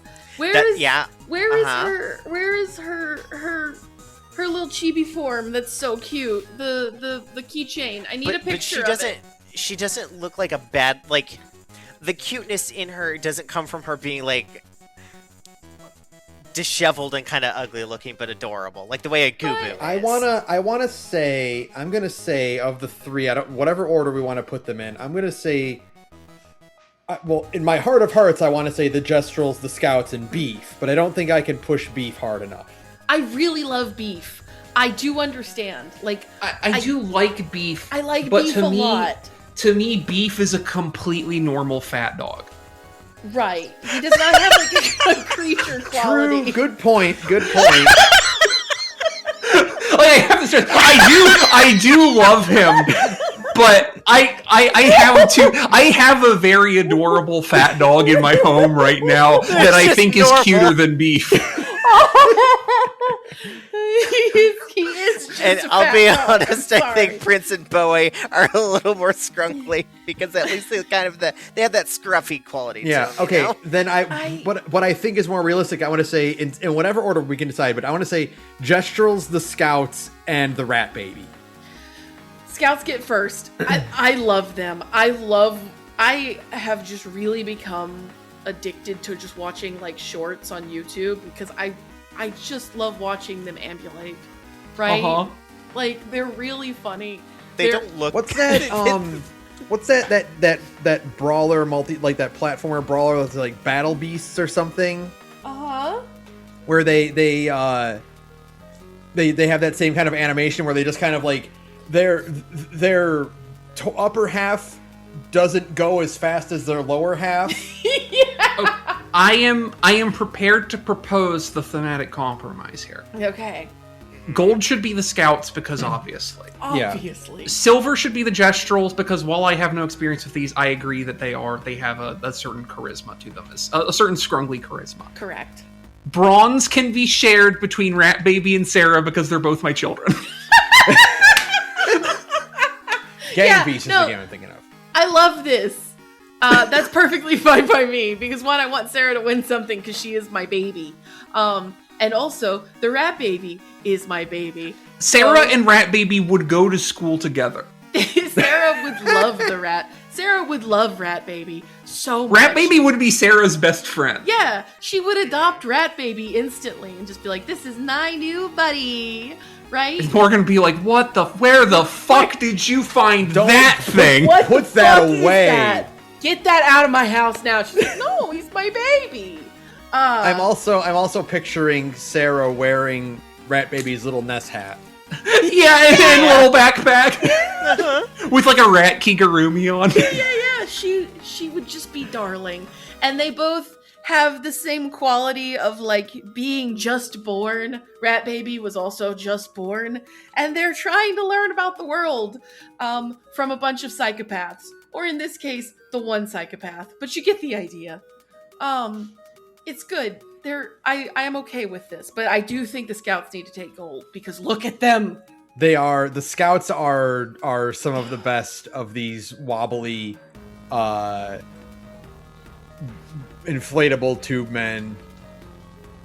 Gang Beast is the game I was thinking of, by the way. Yes, they are. We should play on stream at some point. They have Gang Beast's energy. Absolutely, they're just so helpless.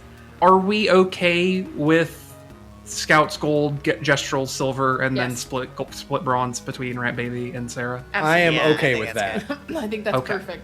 I again, for the record, I think both of you are crazy. I think Pauline is the most adorable little creature on the planet. But she's not even a little bit scruffy. But she doesn't wear shoes, and she has torn up jeans, and her hair's a mess. That's not. If you were gonna try to disqualify Sarah, no, because she's also Sarah gets Sarah doesn't eat dirt frequently. She could though. That? She is 100% capable of eating dirt. She might have at some point. You know what? And not. I don't think this will skew it. I just think I will make an argument for Sarah here. Mm-hmm. She has a Scrungly moment in episode 2. I'm excited. Well, okay, we haven't gotten to that, so maybe that would have shifted things if this was like 3 months later. But I know. Yeah, but just to let you know, I feel like it's okay for her to be here. I think it's okay for her to be here. I don't think at this point in my personal timeline, I don't think she's more Scrungly than the Gestrels or the Scouts. But fair. I'll allow her to be here. She's okay. She's my baby. I want my baby to win something. Who wants to take the next category? I will take, because the rotation is looped around, I will take Hideous Beast of the Year. I just remembered my nomination here. Wait, listener at home, see if you can tell at first blush which one Saturn nominated. The nominees for Hideous Beast of the Year are Zebra Bonanza from Donkey Kong Bonanza, Ostrich Bonanza from Donkey Kong Bonanza, Snake Bonanza from Donkey Kong Bonanza, Elephant Bonanza from Donkey Kong Bonanza, Libra and from Elden Ring Night Ring, and Gun Tank from Mobile Suit Gundam. So I'm showing you all the bonanzas. Yes, show Saturn, all the bonanzas. so you can look at that thing. Oh yeah, don't worry. I'm looking at them. Here's the thing. I don't expect that my nomination is going to gain any traction, even if we are doing a full podium placement for this. But I have to, I have to go on record that Mobile Suit Gundam 0079's Gun Tank is an affront against God, and the fact that it got basically retconned out of the last third act of that show by the movie adaptations is a moral and cultural victory. I think that is a Scrungly if there ever was one. So Gun Tank looks like they ran out of parts to make a mobile suit. So, and you know what? Here's the thing, and here's my other category for why I think Gun Tank is a contender for Hideous Beast of the Year. Gun Tank shows up in G-Quux, not as Gun Tank, but as a gun tank that has been clearly refitted to be a construction machine because it's not a fucking mobile suit. It's a crane. I also want you to look at Libra, just so that you can go, oh God, is that an eye? That's the yeah. Libra is definitely a hideous nightmare beast for sure. This one's actually very easy to me because I don't want to give it exclusively to Bonanzas. And in my opinion, there is one clear winner of the Bonanzas who is the worst, right? And it's the ostrich one. I hate it. Yes, I hate it. The ostrich one is an affront against God. Okay, so I think I've mentioned this before, but I want to say it on the record for the podcast. The ostrich one is hideous to me because it has human arm. It has gorilla arms. Yes. Oh, for me, it's the fact that it has flat human teeth. Yeah. It's the combination of the fact, because like all of these other Bonanzas, especially like zebra and elephant, just look like humanoid zebras and elephants, right? So that's acceptable. Snake, I don't really like because it's a big body. Like the reason Snake almost wins is because it's big body, very skinny head, right? Mhm. The reason Ostrich does win is because it's also big body, very skinny head, human teeth, human hands, fucking gorilla fur. I hate looking at this thing so much. I think Zebra is the one that is like the most like this was designed by a furry. Yes. And He's like caked out of in a control. way that is Fucked like up.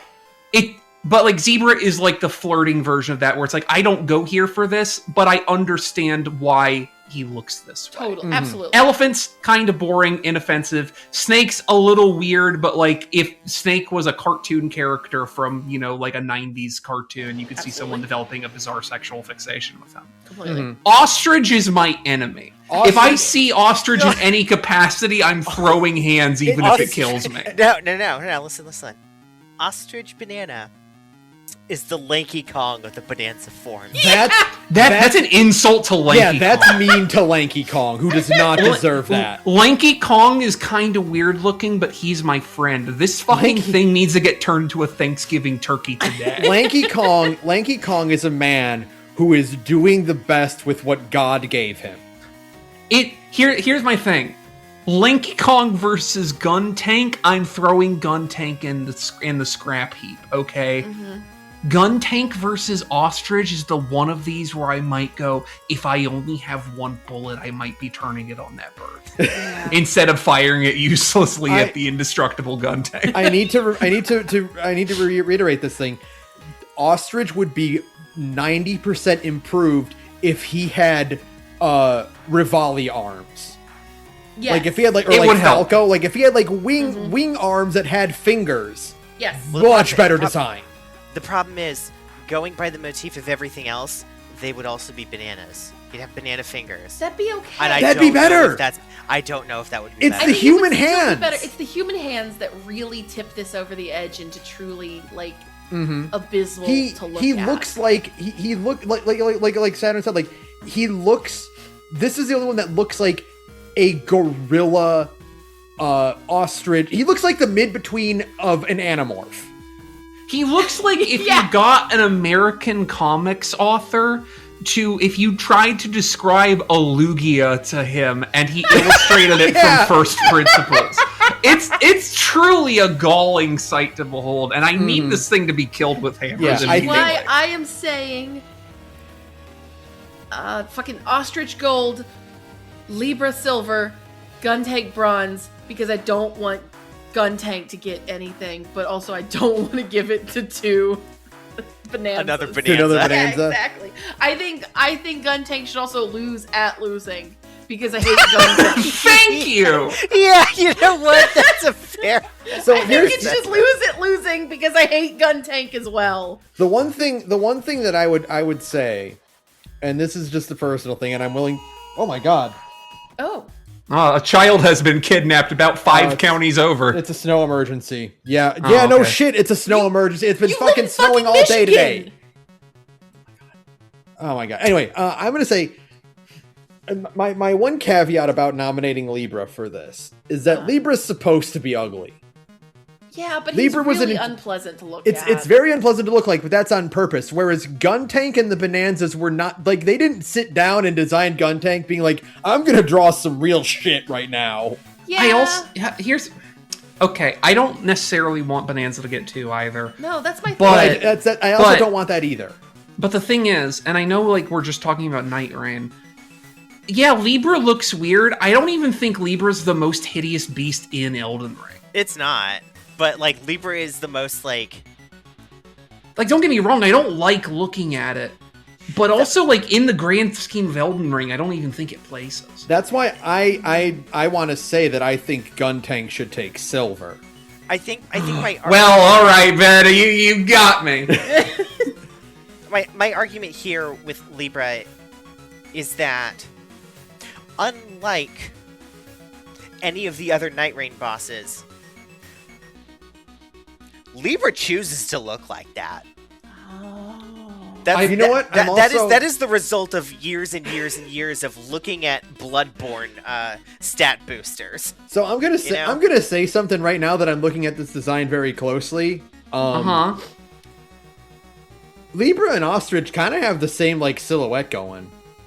And that's, you know what? And that's why they should both share bronze, and silver and gold should both go to Guntank. No.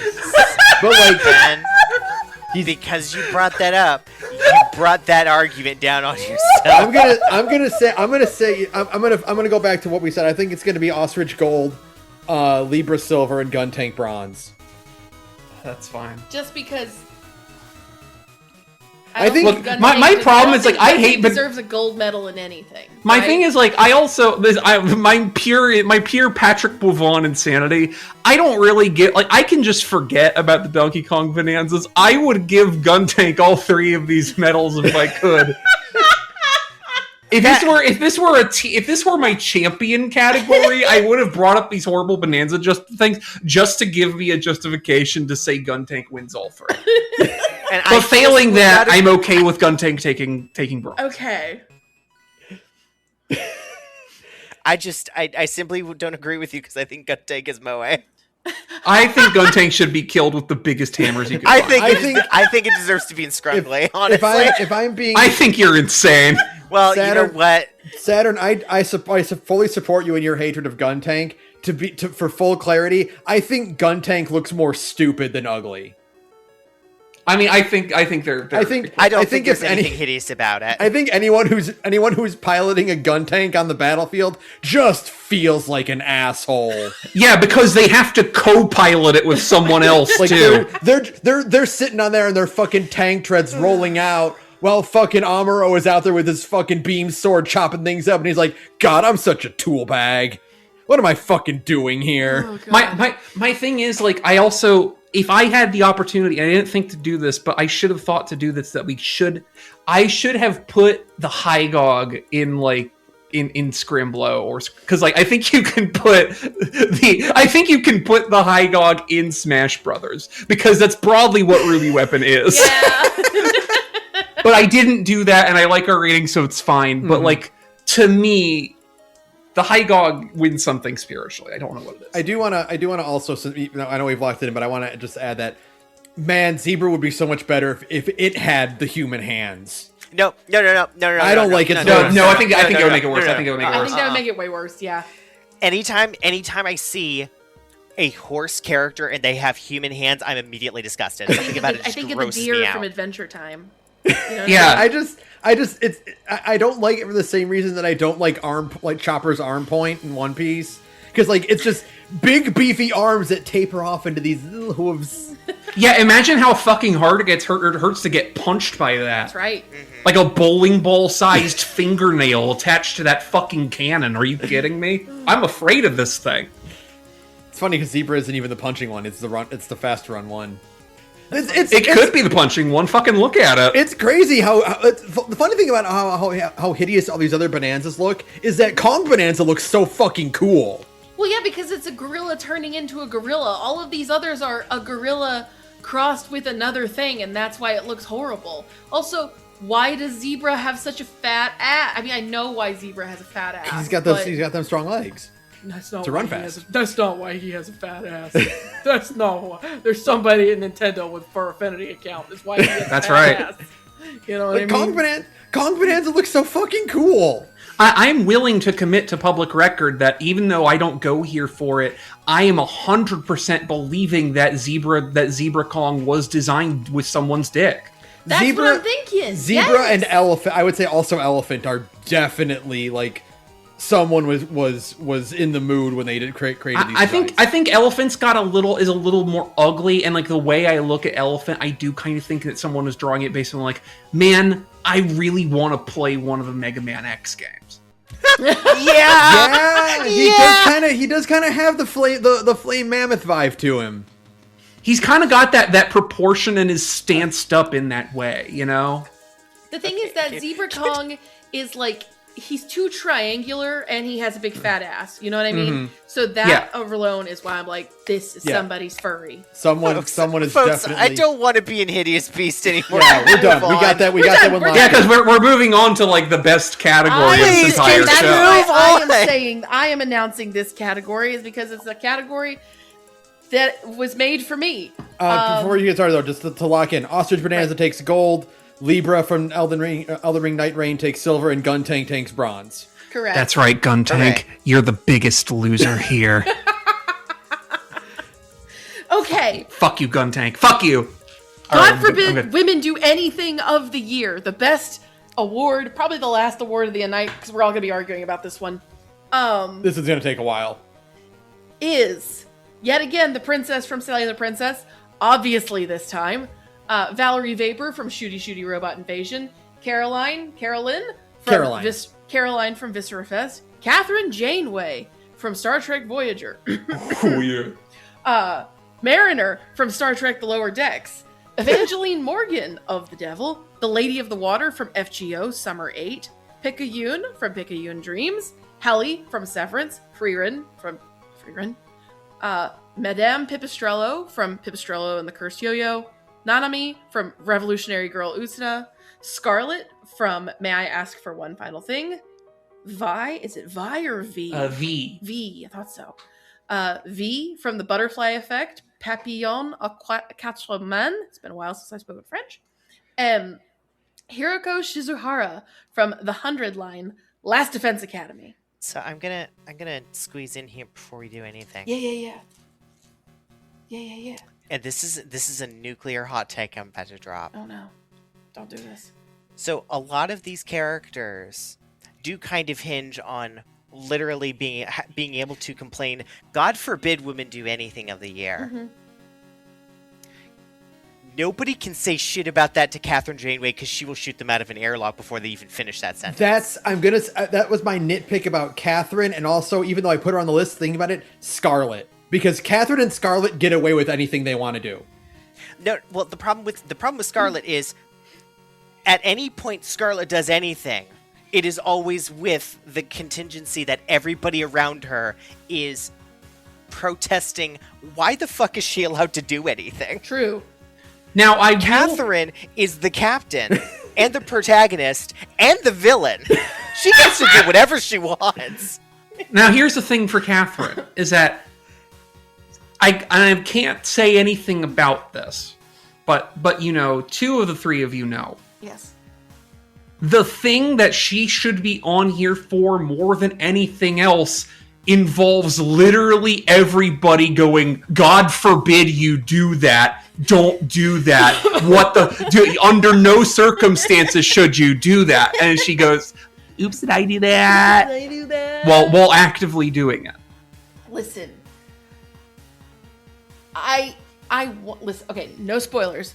If Catherine Janeway doesn't win this category, I won't kill all of you. But that's only because of the last category in this award show, so don't worry about it. Right.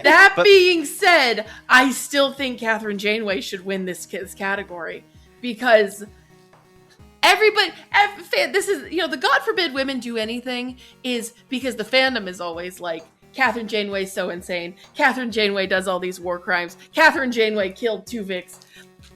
She's allowed to. God forbid a woman have hobbies such as killing somebody who doesn't deserve it. Okay?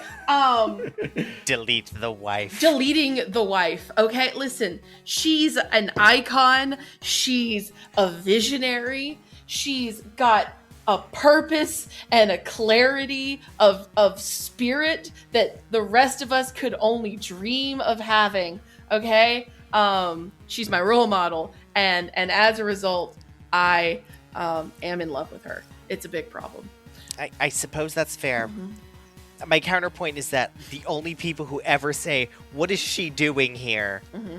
Outside of this one specific instance in the entirety of the show. Mm-hmm. I guess that's fair. Is strictly from a small version, like a small section of the fandom that we never interact with, and that Star Trek The Lower Decks thinks is extremely funny because she should be allowed to do whatever she wants. She's Catherine Janeway. She should be allowed to do whatever she wants. She's so Catherine Janeway. within universe, Women can do anything except for Mariner. Mariner doesn't let do jack shit. That's correct. Aside from me still thinking that Catherine Janeway should probably take it because Catherine Janeway, I am also obviously here going to push for both Evangeline Morgan from Of the Devil and V from Butterfly Affect, because God forbid a woman have hobbies. What's so wrong with a woman having hobbies and the price other people have to pay for those hobbies? I'll tell you, Saturn, this is our chance to talk about Butterfly Effect right now. I was angling for the V ending. I really was. I tried really hard, and I instead got the Ollie and the Rain endings. But here's the thing, Sarah. That's by design. Oh, I see. Okay. Because you were angling for V is why you got Ollie's ending. I shouldn't. Oh, true. Because you're interfering with the Yuri. And so the other one has to come in and kill you. Right. Very bad stuff. I understand immediately. Okay. Next time. Now I know how to play Butterfly Effect. Yeah, at least, so, I guess vague not spoilers for you, but like for anyone who hasn't played it yet, which if you haven't, it's free and it takes like 3 hours, you should do it. It's quite good. For V, you can get Vs just by literally just picking the opposite things you did for their scenes. Sure. Getting Reigns is funny, because not only do you have to preference Gabrielle, but you also can't get Reigns ending unless you kiss her in that one scene. Great! I'm glad I got it. Which means that even if you try to preference Gabrielle and then don't do it, you'll still get Gabrielle's ending because Reigns just checks out. That's really funny. Okay, good to know. Yeah, no, I would like to see V's ending before I can really vote on it, but I will say, God forbid women do anything when it comes to Evangeline Morgan is the realness. God forbid a girl has hobbies. Tell me, I didn't do Summer 8 this year, because I was doing something else. Well, what did our girl get up to? What did Little Sister get up to? Which little sister? You have to remind me. The Lady of the Water. Well, Lady of the Water's like that. That's right. That was Morgan this year. Sorry, yeah, I was thinking that's Morgan. Of Lady Avalon. You know what? I do know exactly what you're talking about. Yeah, you know what she got up to. She did an entire summer event to basically be like, well, I want us to have a poolside vacation, and I'm willing to cause any amount of heartbreak and pain and inconvenience to literally everyone else alive, so that this summer vacation can go according to plan. And she's not even the main antagonist of that event. Antagonist, and she's so good. I was getting her confused with Lady Avalon.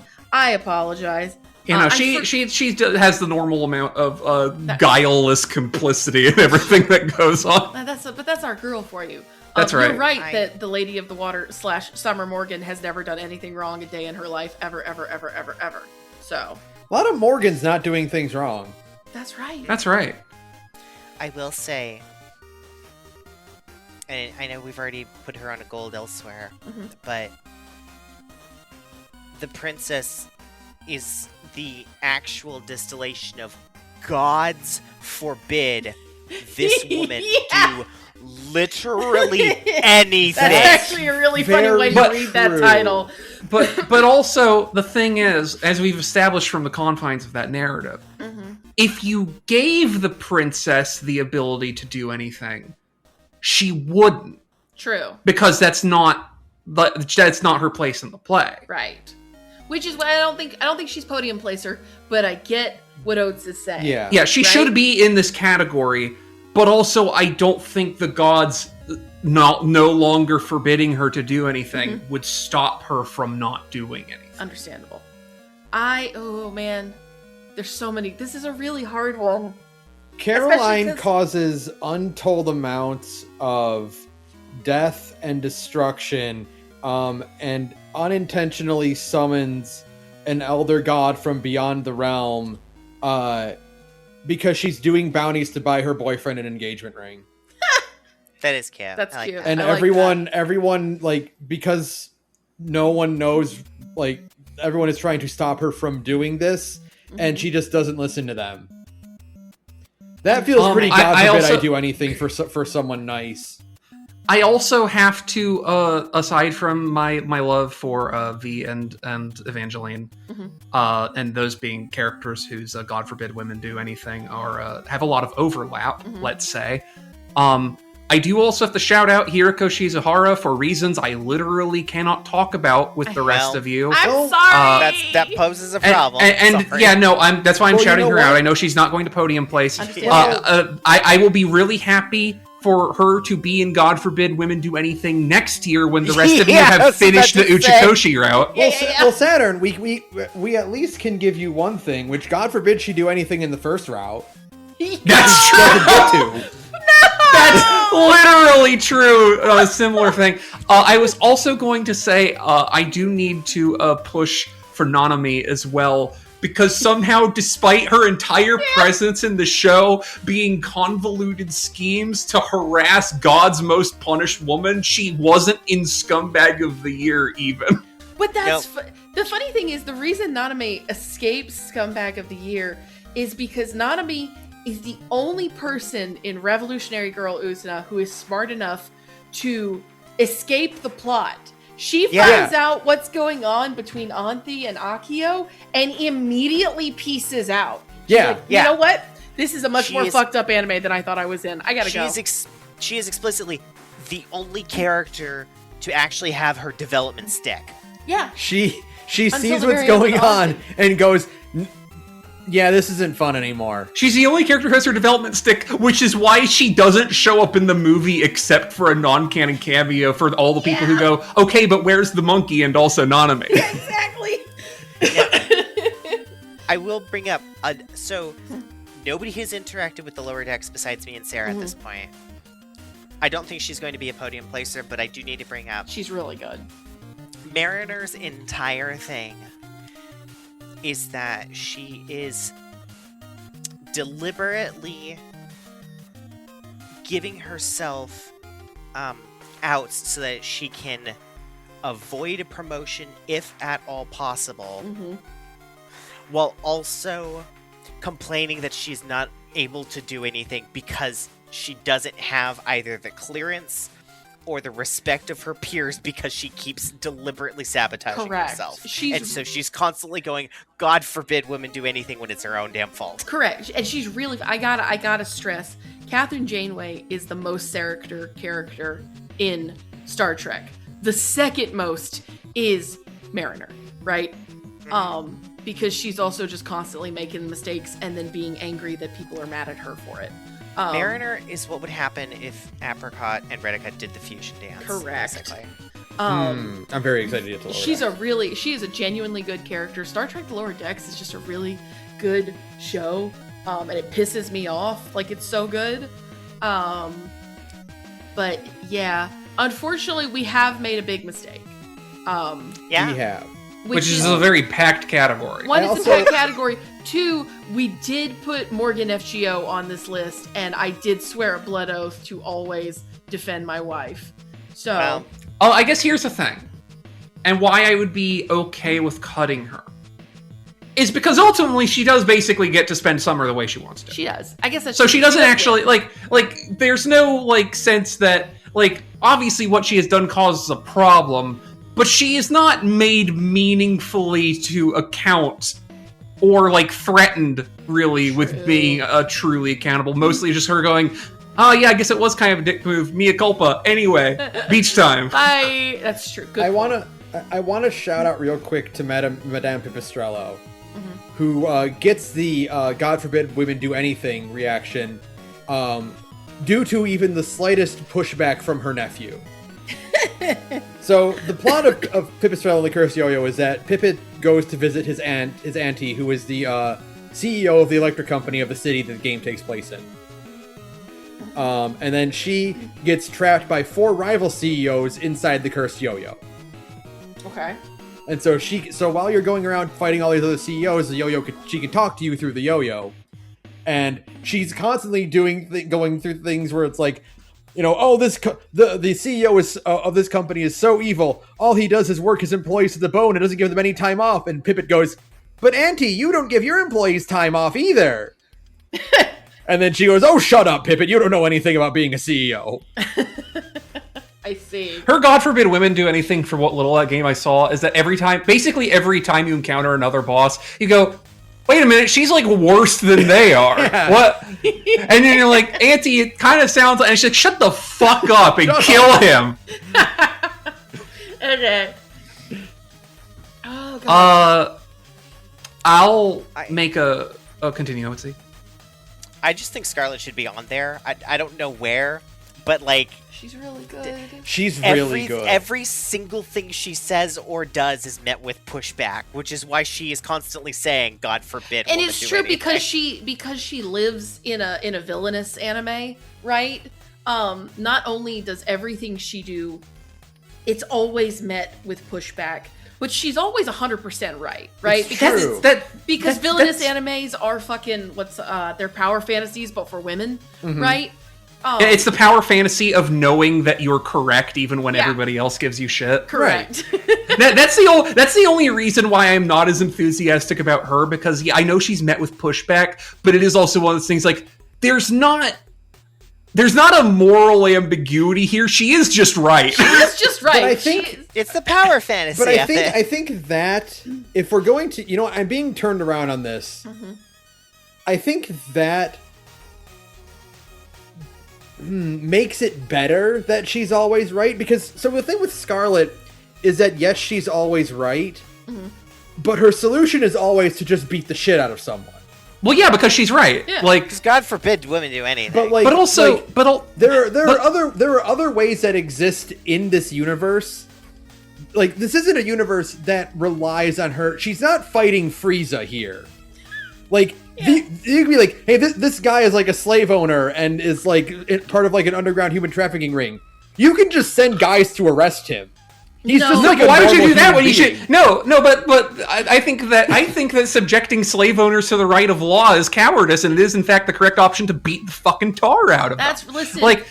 Listen, Scarlet is just if John Brown was an anime girl. It's right? true. And that's the thing is that I feel weird about podium placing her, because God, in fact, does not forbid her. She has the moral certitude of God on her side. That's actually a good point. That's actually a really good point. Comparatively, Catherine Janeway is the woman who, while we do love her, she does do insane things like, I'm killing Tuvix, not for any other reason than the fact that I like him better when he's sad and disparate, and this happy fuck I can't stand.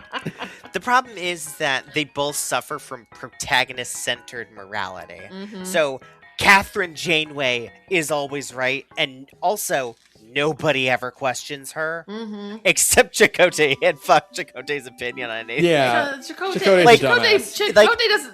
lasts about 15 seconds asking, like, you sure you want to do that, Catherine? And then, well, yeah, because then he looks at her and then he goes, he's just like a sad, wet dog. It's lessened when the only pushback that causes Janeway to say, God forbid women do anything, is when it comes from Chakotay and Chakotay alone. You know, I just don't think.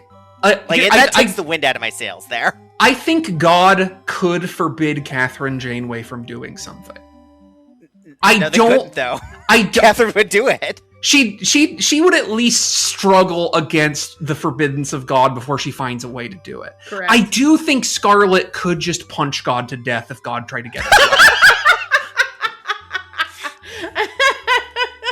That's a really The other good thing point. is, I'm thinking about this, is that if Evangeline Morgan, not Morgan from FGO, but Evangeline Morgan also doesn't get a lot of pushback for what she does because no one knows that she's doing it.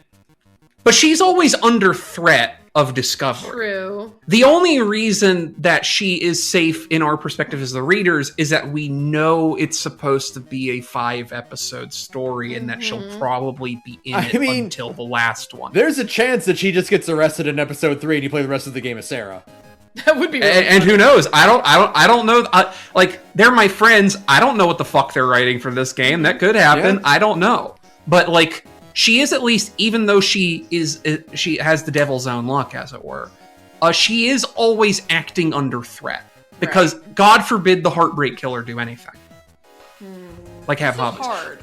I would make our thematic suggestion for splitting V and Evangeline for bronze, as they have similar hobbies. Yeah. All right. I'm okay with that because one, I want Saturn's game to win something, and they're unfortunately we couldn't find ways to squeeze it into more categories. Yeah. I think it shows up in one other category that I don't think it's going to win, but I put it there because it's technically appropriate. I Understandable. do think Nanami should end up somewhere in the podium, though. True. Because Nanami does have the curse of God against her, and that she can never actually win. Yeah, she is like a jester for the universe. Right. I want to ask real quick, Saturn. Does V also get that situation where her God forbid, like Morgan, is self-imposed? In what way do you mean self-imposed? I'm assuming V is a murderer. Yes. Is she also like, I might get caught? I mean, well, yeah, she's a serial killer in a normal civil environment where you're not allowed to do that. Okay. Correct. Okay, then yeah, I can split the difference between Evangeline and V. And in her defense, he's really annoying. Yeah. I'm gonna say if Nanami is a nominee. If Nanami is nominated. That's horrible. I want to also. I'm going to throw my hat in also for either Madame Pipistrello or Hiruko Shizuhara, who at the very least in the first route gets God forbidded from doing anything. That is true. The thing is, and I only have the one extra route under my belt, but having seen what I've seen and understanding a little bit more of Hiruko's like motivations and thought processes, and also the fact that she is extremely beautiful, and I am obsessed with her just because of her stunning beauty. I think Hiruko should get gold. I know we didn't talk much about her, but listen to me. I just saw the tiniest bit of her, and I really like her. Here's the thing. I would actually also be pro Hiruko Gold, and because this is something it's not a spoilers, but something that happens in basically every route, including the original route. Well, not really the original route, but that basically happens in every single route, regardless of which one you do. Despite the fact that Hiruko Shizuhara is like by far the most put together, competent, mature, and effective member of the team, Takumi Sumino is always the one in the second round who gets made team leader. Yeah. Yeah. I wanna again push for Madame Pipistrello for being one of the few people on this list who does horrible things and then gets pushback for doing horrible things. No, because Helly does. Well, That's true. Helly does. Helena.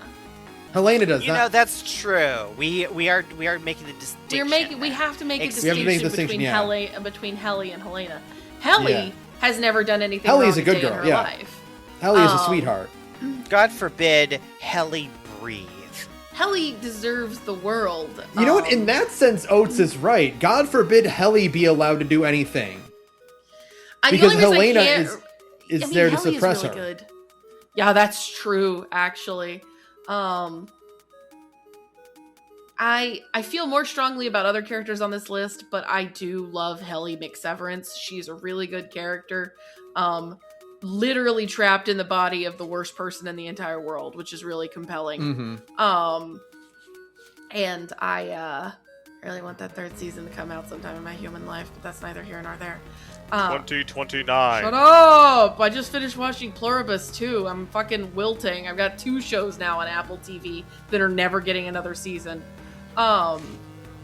So I watched a lot of TV this year. You did watch a lot of TV. I watched a lot of TV. Like TV. I've been watching more TV than I've watched in a long time just because I'm watching Star Trek. I think it's just because I've become old. I think I blame Anime Sunday for moving the needle. Yeah, that didn't help. The point is, I'm voting for Morgan and V to both get bronze because they have similar damage, let's say.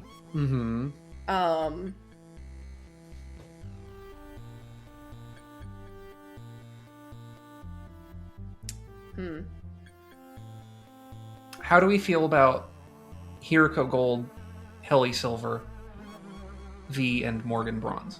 I don't think Helly should get silver. I love Helly a lot, but I don't think she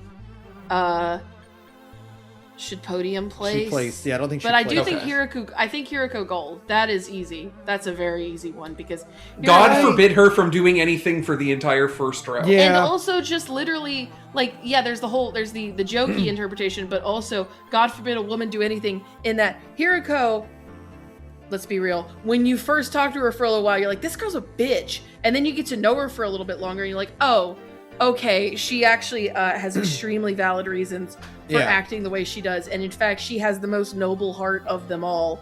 That's right. Because she's quite literally trying to save everybody, right? I want to point out, by the way, that's while you're playing the game, you occasionally can go into other people's rooms. Mm-hmm. Hiroko's room has no furniture in it besides the bed. That's right. Hers is the only one that is literally entirely undecorated. Yeah, there's. So she's Goro Majima. There is nothing in it besides the bed. She's really good.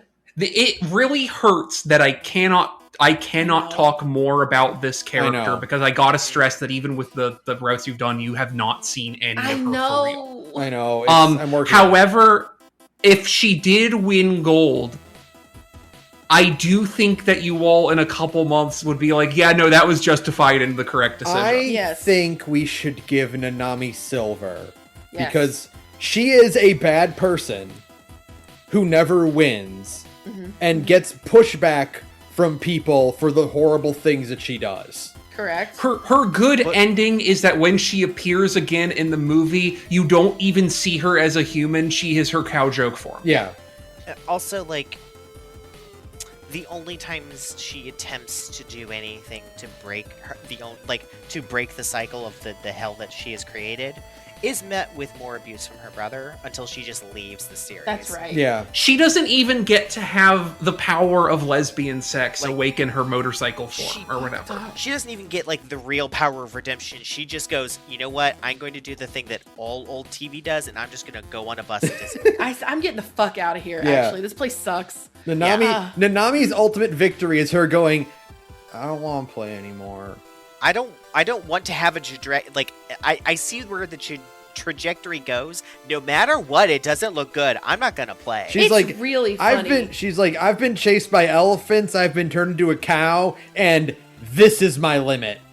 It's really funny that Nanami has relentlessly bullied Anthy the entire show, and basically as soon as she finds out that Anthy's fucking her own brother, she's like, I can't do it. I can't bully her anymore. I can't do that. Nope, gotta go.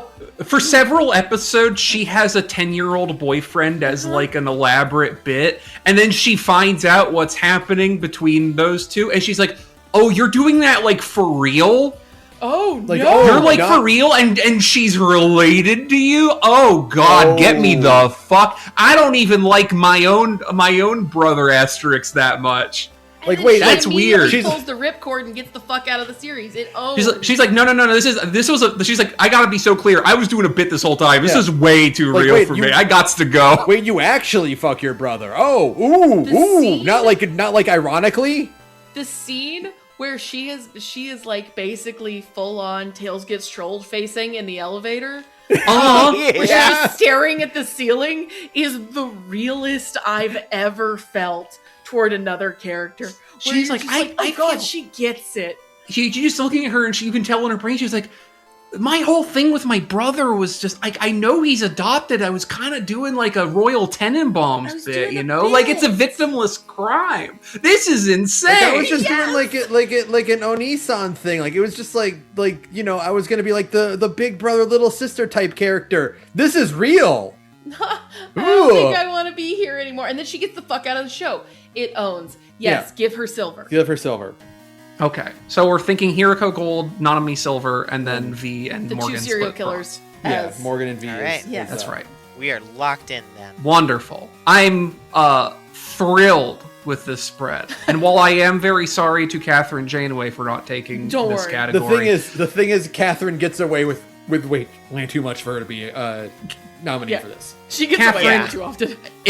If we had an honorable mention, if we had a fourth place, I don't think she should even get the honorable mention. Catherine's honorable mention is she gets a category named after herself. that's true. You know what? That is 100% true. We've only got one more category for tonight. For tonight, at least. We actually cruised through this in under 3 hours. Am I allowed to do this? Yes, of course you're allowed to do this. You should. So, the Mannest Old Man award. Her whirling her hair around her finger. Well, our nominees are. Let's be clear. Yeah. We're not declaring a winner yet, even though I know you have your biases. No, they all win. Oh, okay. Yeah. Oh, Obviously. I see. So, we have Goro Majima from Like a Dragon, Renoir from Claire Obscure, Gerson from Deltarune, Herbert Sinclair from Blueprints, Cappy from Shooty Shooty Robot Invasion, Rowan from Tales of Celia, and Daisuke Ikaria from Of the Devil Episode 2. We've only seen a little of Daisuke in the one episode we did. But we saw Vape Lord for a very recent. He is a old man.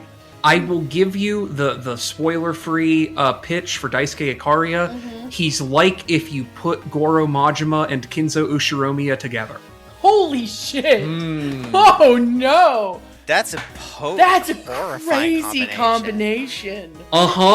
That's oh, horrifying. Shit. Okay. So, I gotta stress, his crimes are more Goro Majima than Ushiromiya Kinzo. Okay. Oh, thank God. But he is. I was gripping my hands. No, thoughts for a second. But he is very much an old patriarch. Okay. Okay. He just not a Utina old patriarch. Okay. Wiping my forehead like, okay, that's the point. We're cool. You scared me. Okay. Because I was like, there's only 3 characters who have share the last name Ikaria, and they're all like men. Yeah. I guess the other way I describe it is, imagine if that bit in one of the earlier Yakuza games where Goro Majima was briefly the head of the Tojo clan. Imagine if he just remained the head of the Tojo clan forever, and in the current game, he's the 60-something-year-old Goro Majima head of the Tojo clan. Okay, so I already know. So, Saturn, did you watch Yakuza 4 at all? I did, but it's been a very long time. Okay. So, the trajectory he's making in 4 before you know what happens in 5 and 6. Yeah. He would turn into Daisuke Ikaria. Yeah, pretty much. Yeah, okay. Okay. So I already kind of feel that one out in my head. So, I think The thing is, and I'm really sorry about this, Oates.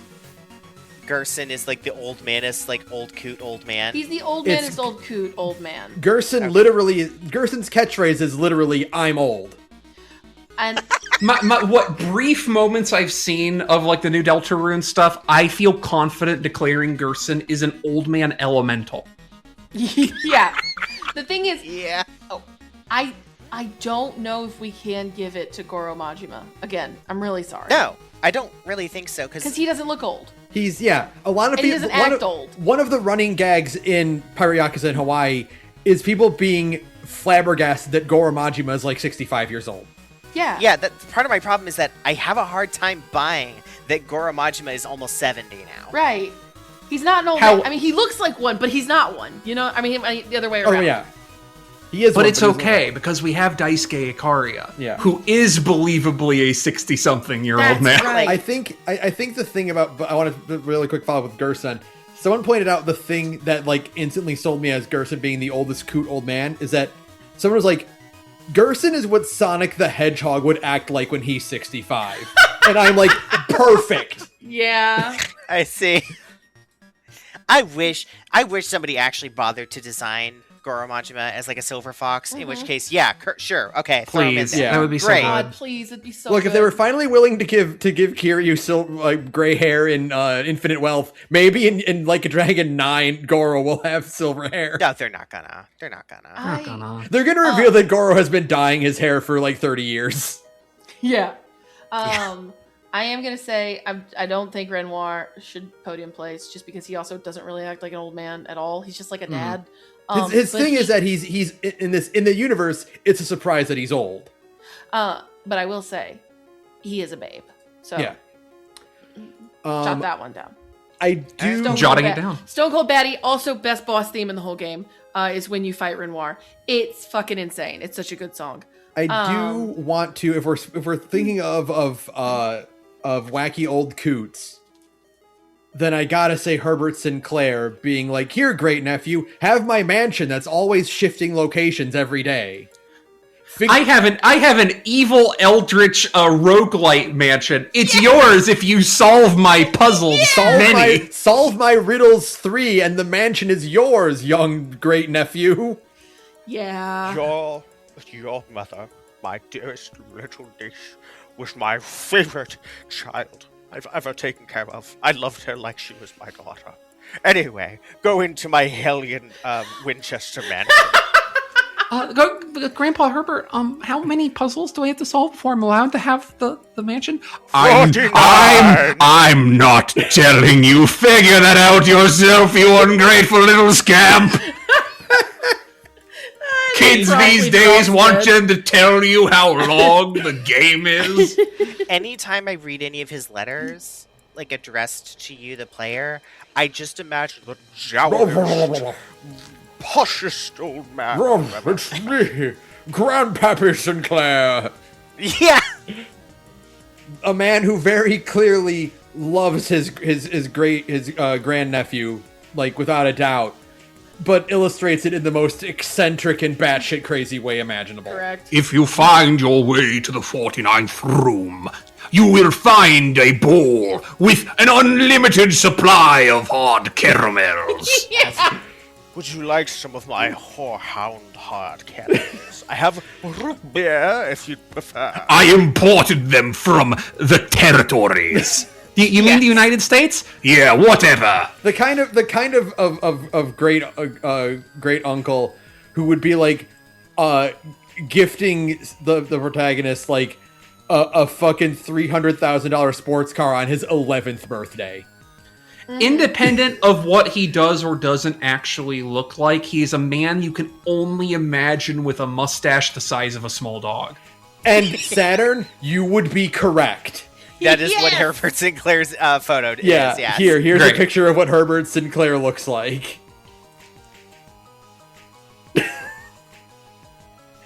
Yeah, that's correct. You look at him and go, Oh, yeah, yeah. that's what he would look like. Yeah, no, for sure. Yeah.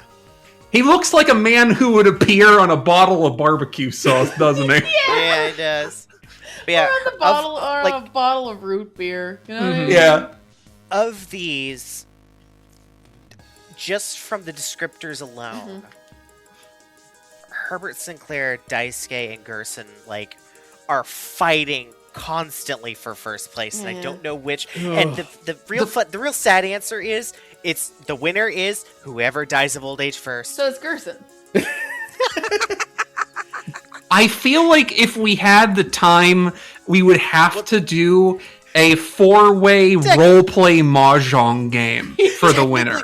Technically, it's Gerson and Herbert have tied for first place Because they're because both posthumous dead. characters. Yes, they're both dead. Shit. They're posthumous characters. I think I'm okay with Daisuke being bronze on the grounds that he is the one of them who is alive in the span of the game's narrative. Gerson should be gold because he literally looks like the cartoon version of every old ass man, right? You look at Gerson, and the only word that comes to mind is coot.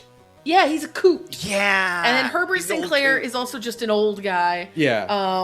But and by virtue of being dead, then yeah, he gets to take silver. And Daisuke Ikaria is also an old guy. Easy peasy. Yeah. Shout out to Rowan, who is the old man character of a Tales game, who is actually old. Who is actually Just- like 60. He's like 65. Thank God. I'm so sick of those games being like, oh fuck, I'm so old. I'm 35. No.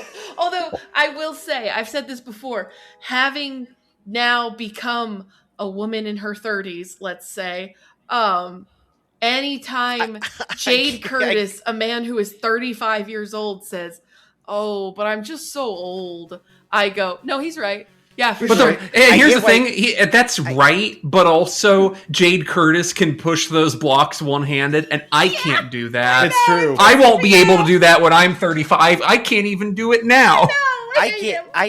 I'm just saying, I get why, even in Final Fantasy VII, when Sid is comically younger than any other iteration 32. of himself, he's still in his 30s and is still a cranky old coot. No, I totally get it.